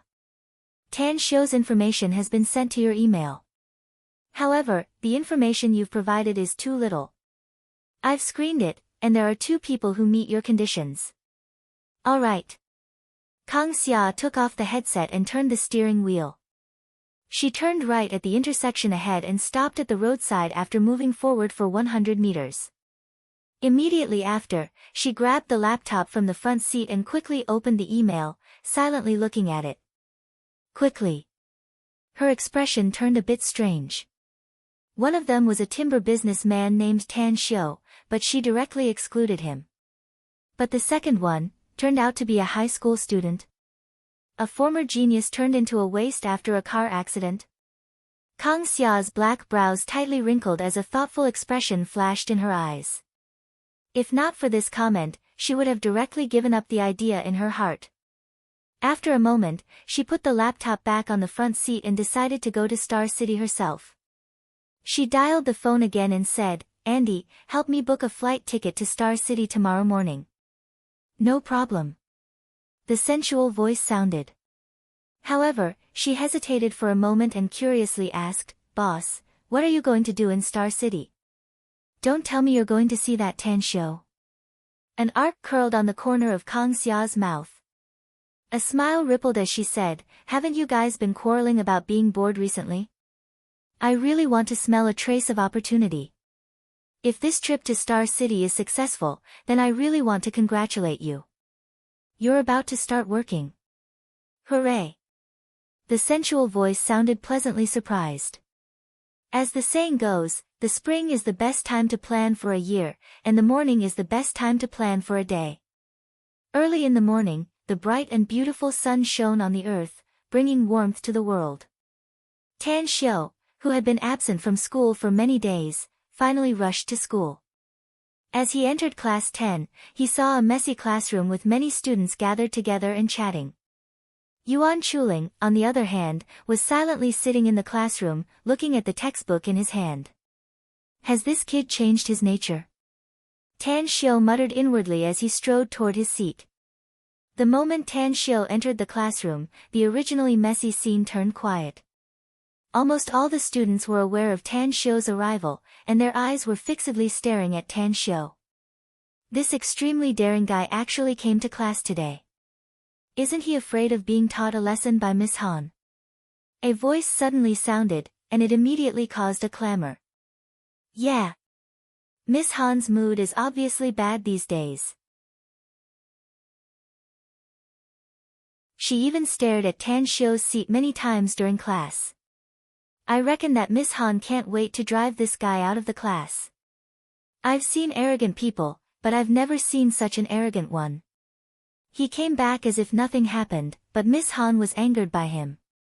He's really annoying. A rat's poop stinks a pot of porridge. What bad luck. Why is this guy in our class? If I were Miss Han, I'd directly take a broom and drive him out. Ignorant and incompetent. Tan Xiu's hearing was extremely sharp, and he could clearly hear the discussion of every student in the class. However, he didn't care. Mediocre people were mediocre, and there was no point in saying more. Just like that wise saying, the world slandered me, deceived me, humiliated me, laughed at me, belittled me, despised me, hated me, and lied to me. How to deal with it? Just endure it, let it be, avoid it, endure it, respect it, and ignore it. Wait a few years and you'll see how it turns out. Tan Xiu liked this saying very much. If you bicker with a fool, you'll also become a fool. He didn't want to be a fool, so he directly chose to ignore it.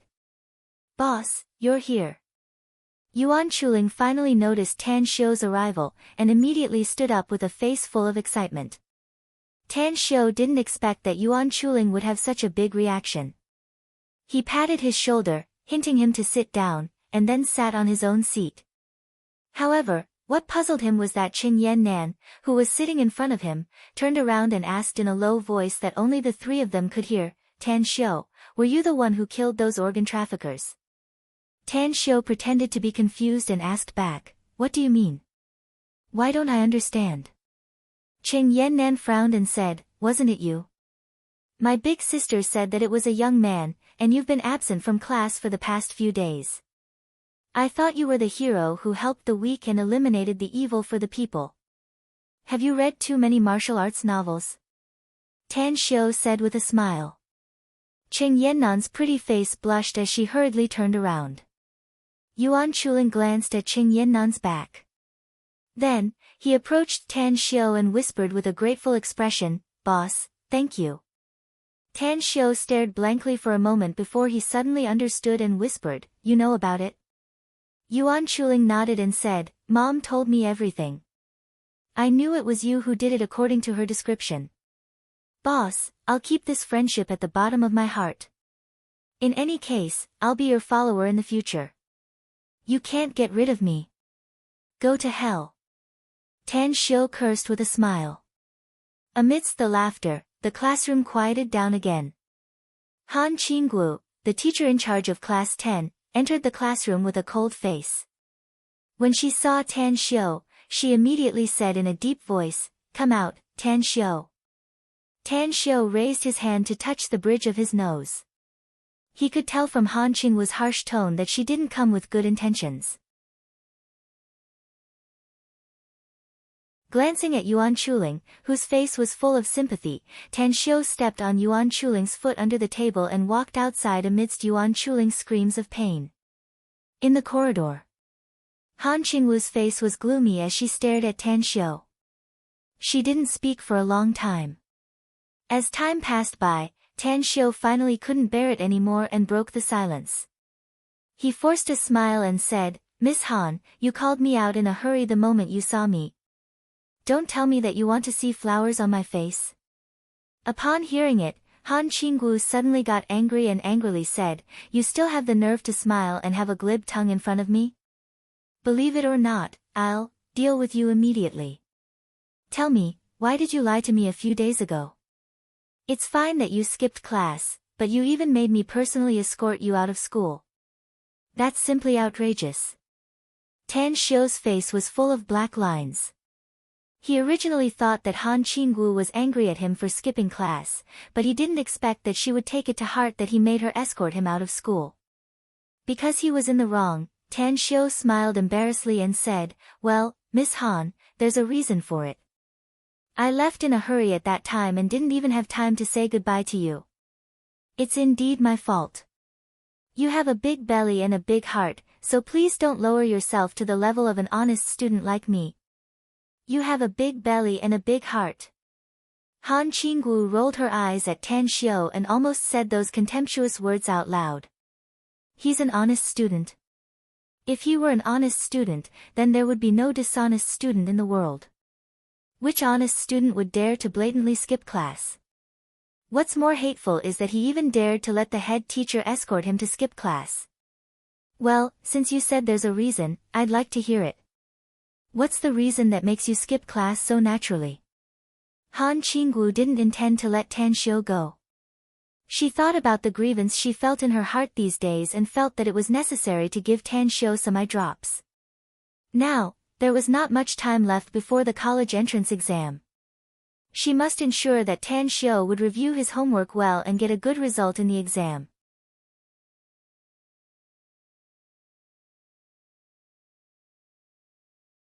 Chapter 73.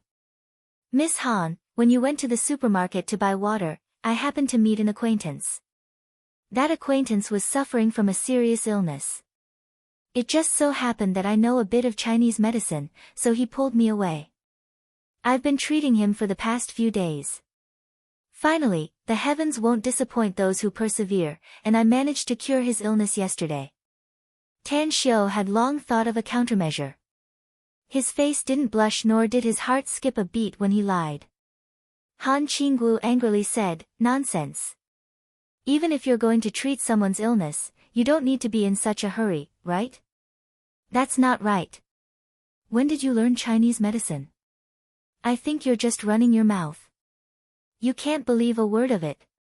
Tan Xiu cried out that he was wrongly accused. "Miss Han, a man of his word has always been true. Even if I deceive the world, I won't dare to deceive you. If you don't believe me, I'll give you his phone number. You can directly call him and ask him." "Really?" Han Qinggu was skeptical this time.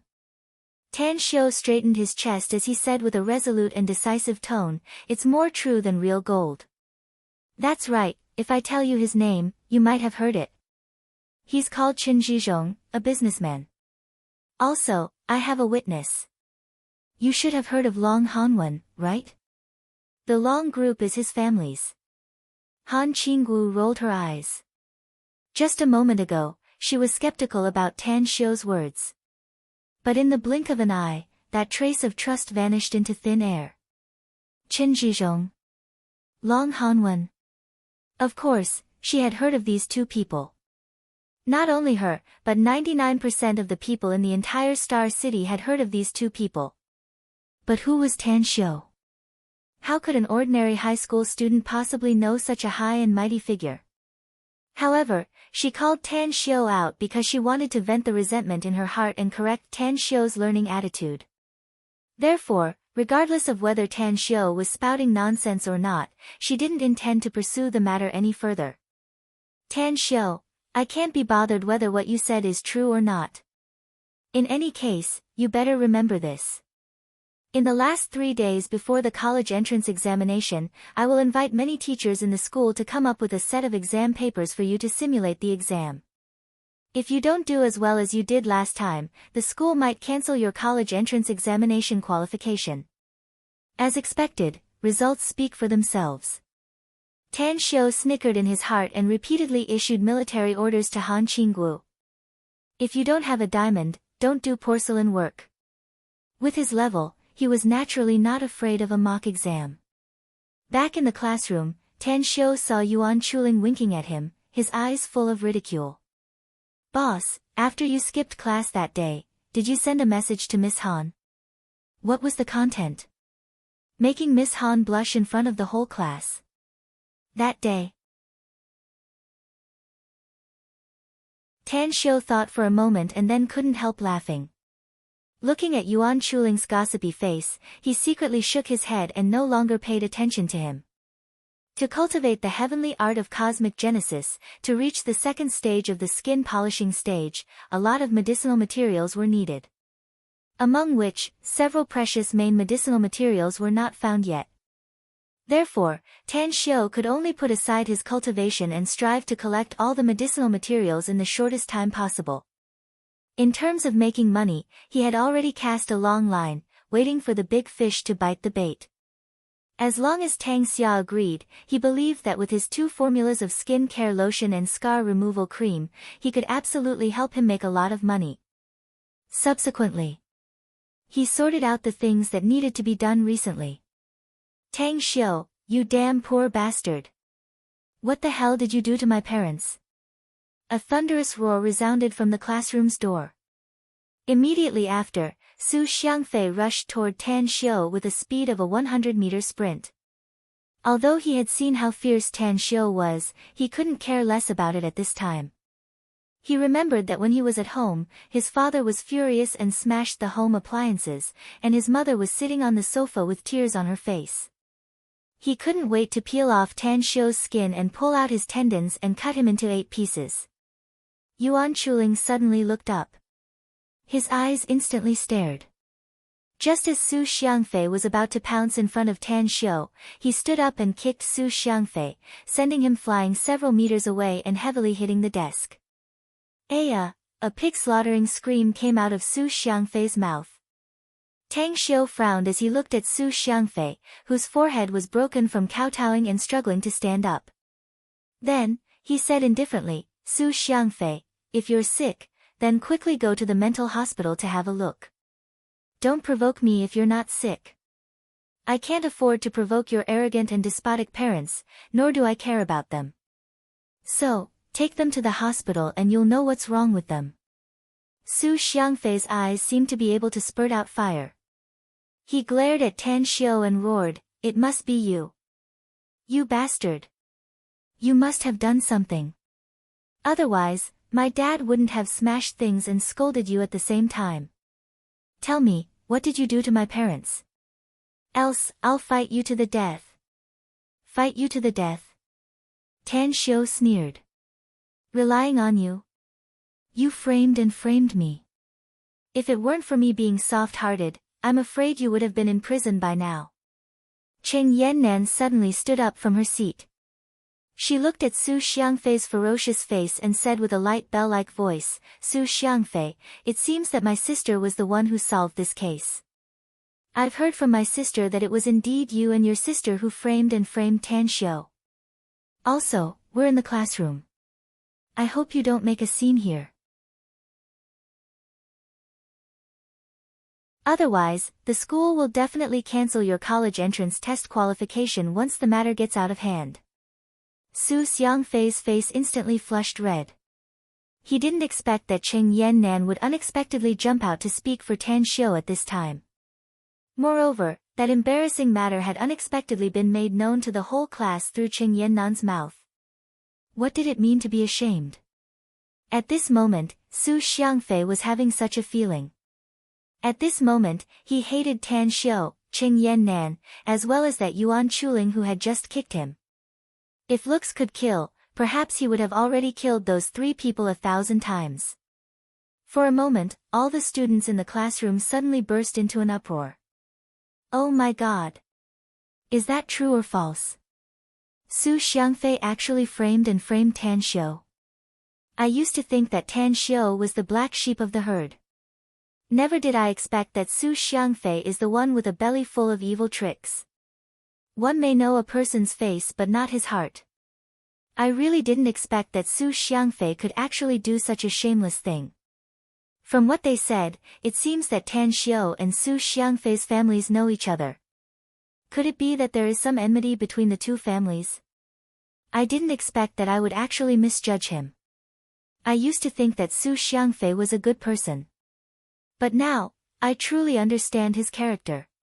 Even if I want to associate with him in the future, I must guard against him. Su Xiangfei is really a scheming bitch. At this time, a beautiful figure appeared at the classroom's entrance.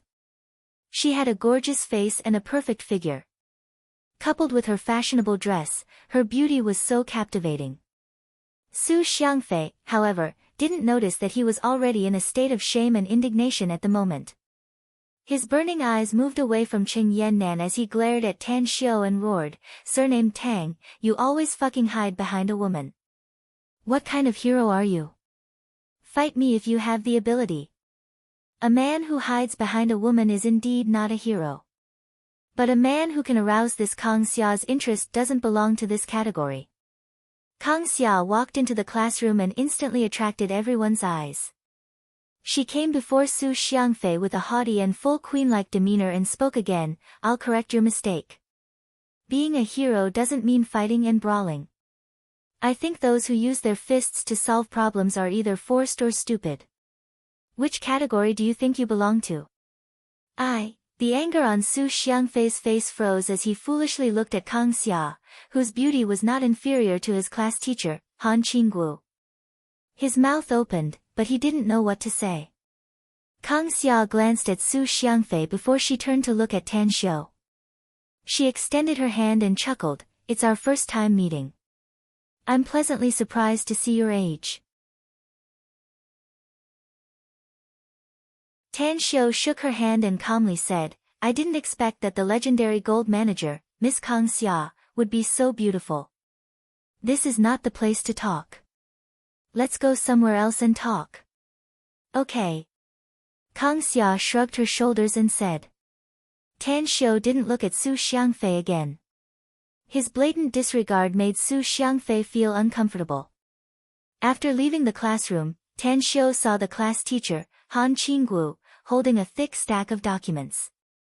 "Tan Xiu, are you going to skip class again?" Upon seeing Tan Xiu coming out of the classroom, Han Qinggu suddenly felt as though once bitten by a snake, twice shy, as she immediately shouted.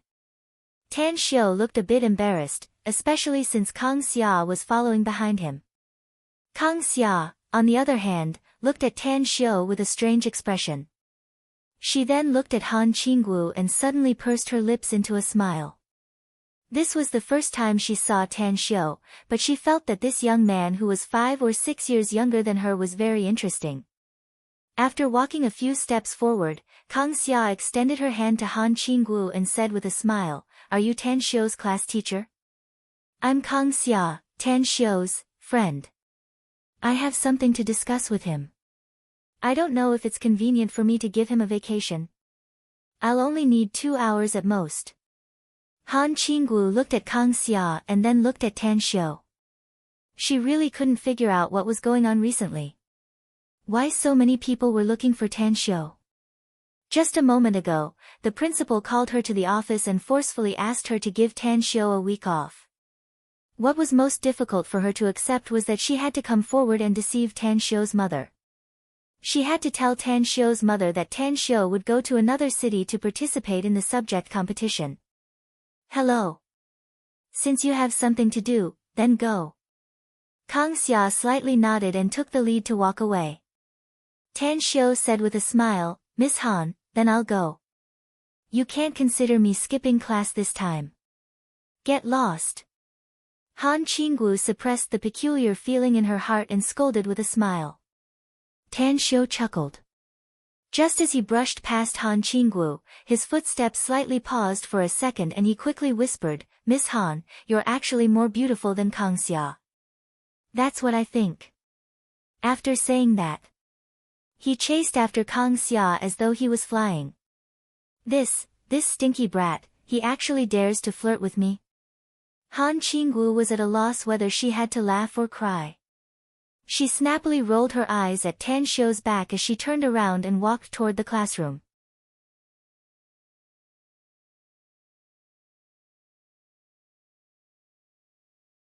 Chapter 74. At the Starbucks cafe.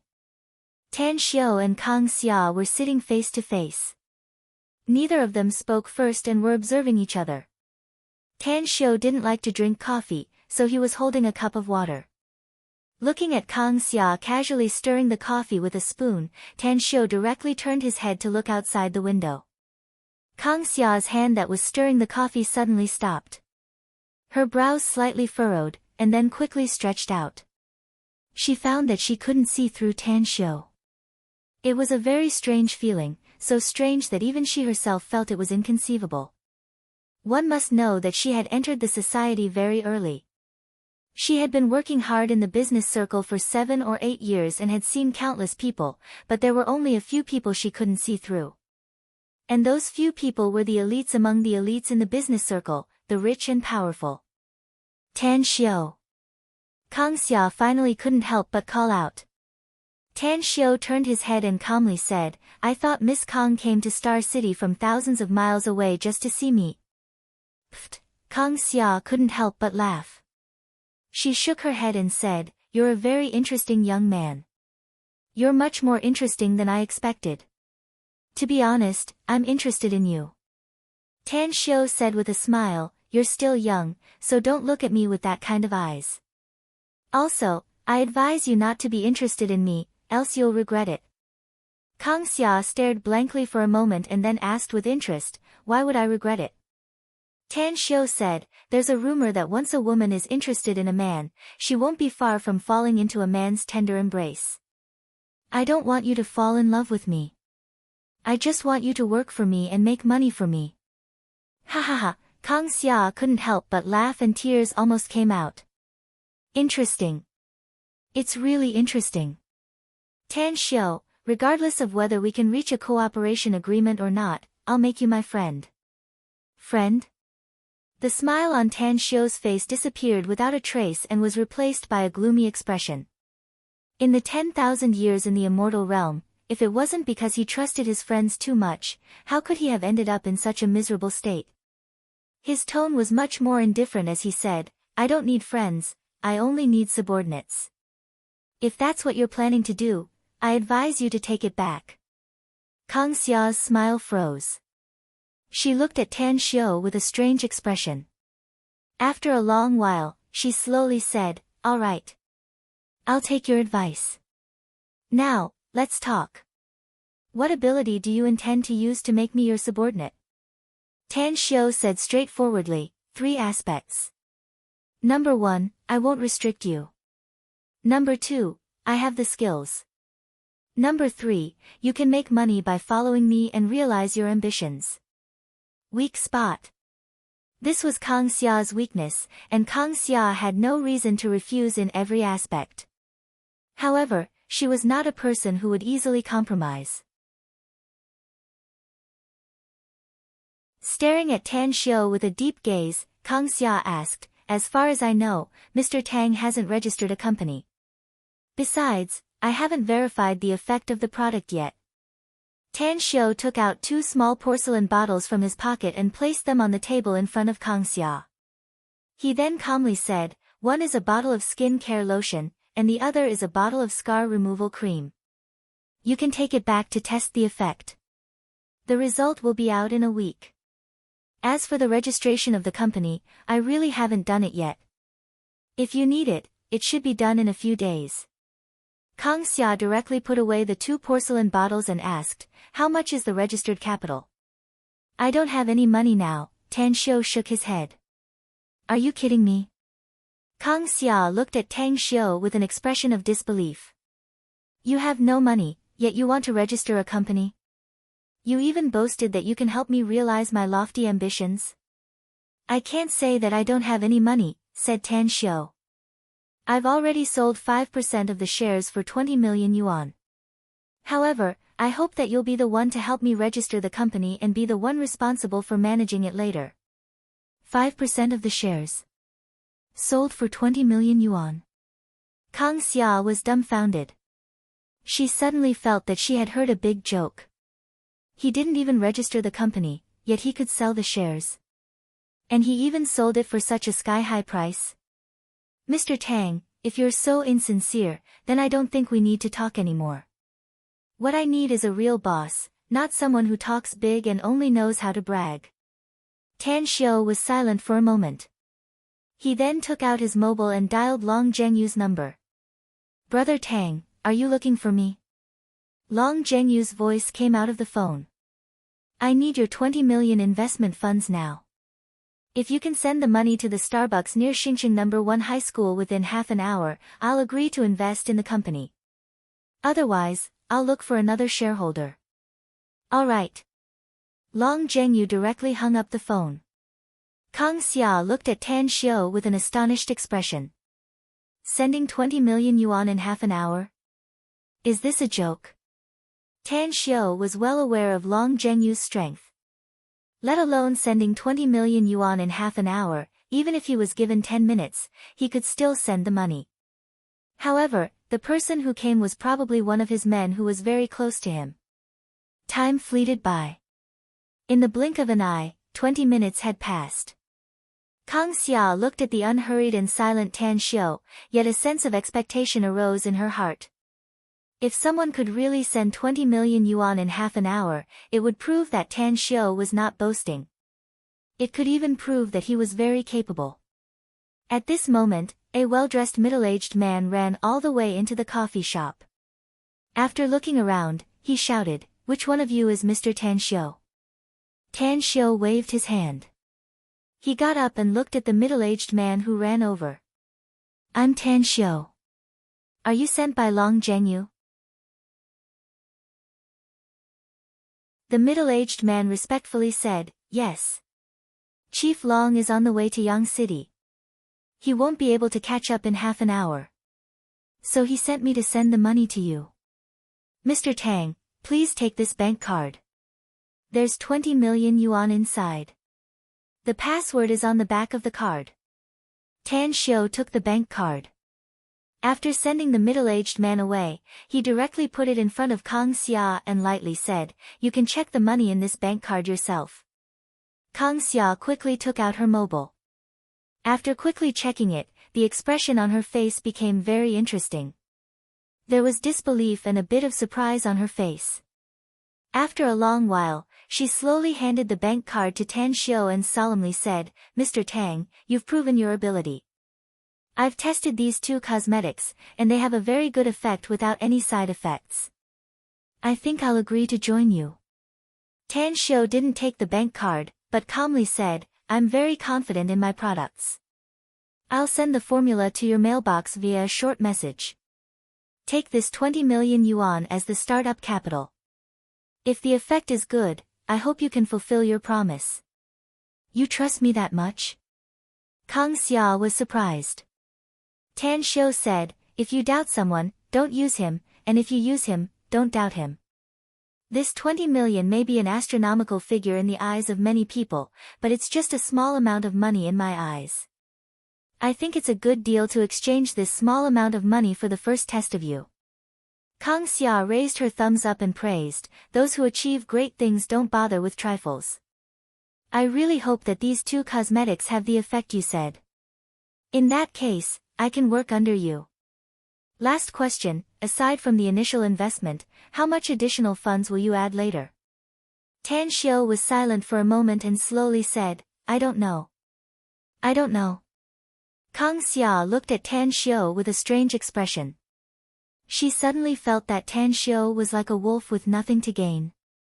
After hesitating for a moment, she smiled and said, "Since Mr. Tang can't answer my question, then I'll change my question. If I finally join you, what kind of treatment can I get?" 10% of the shares, replied Tan Xiu without hesitation. Only 10%? Kang Xia was surprised. Only 10%, said Tan Xiu calmly. Kang Xia shrugged her shoulders and said with a smile, 10%, then. I just hope that you won't kick me out when the scale of the company increases in the future. I don't have time to manage the company. I need capable people to work for me, said Tan Xiu. I understand. Kang Xia said with a smile. Since everything has been said, then I'll take my leave first. Tan Xiu nodded. You're not going back to campus? Kang Xia asked doubtfully. Tan Xiu smiled and said, I've already learned what I need to learn in campus. Staying here is a bit boring. The environment here is good, so I want to relax. Kang Xia couldn't help laughing and said, It seems that the time I asked for leave for you is not enough. That's right. Ha ha ha, with Kang Xia's departure, Tan Xiu knew that he had won her over. Next, he could hand over the registration, establishment, and construction of the company to Kang Xia. Coupled with Long Zhengyu's help, the early stage should be very smooth. However, he was a bit depressed when Kang Xia asked him about the additional funds. If Gong Dalong can really help me apply for leave and can hide it from my mother, then I can consider going with him. On one hand, I can help Jia Ruidao, and on the other hand, I can get some money back. Tan Xiu secretly thought. Ring, ring, ring, the ringtone of his mobile interrupted Tan Xiu's thoughts. When Tan Xiu grabbed his mobile and saw the caller ID, he suddenly felt a headache. The caller was Han Qinggu. There was still half an hour before the time to apply for leave. Is she afraid that I'll run away again? After thinking about it, he still chose to answer. Hello, is this Tan Xiu? Your mother has come to campus. You'd better hurry up. Han Qingwu's voice came from the phone. Tan Xiu's complexion changed as he hurriedly asked, Miss Han, why did my mother go to campus? Han Qingwu said, I don't know the specifics. It seems to be because of your uncle. In short, you'll know when you come back. Also, Su Xiangfei is your cousin, right? He seems to have a deep hostility toward your mother. Damn it. Tan Xiu cursed in his heart. Su Xiangfei hated him, so of course, he had a deep hostility toward his mother. He was worried that Su Xiangfei would do something to hurt his mother before he went back. You're tuning into the Blissful Bookshelf YouTube channel. We're so grateful for your support and don't forget to subscribe to join us on this incredible journey through captivating stories. Your generosity through donations truly makes a world of difference, as it's the primary source of revenue that allows me to expand and enhance this channel for you. Thank you from the bottom of my heart for being a part of this adventure.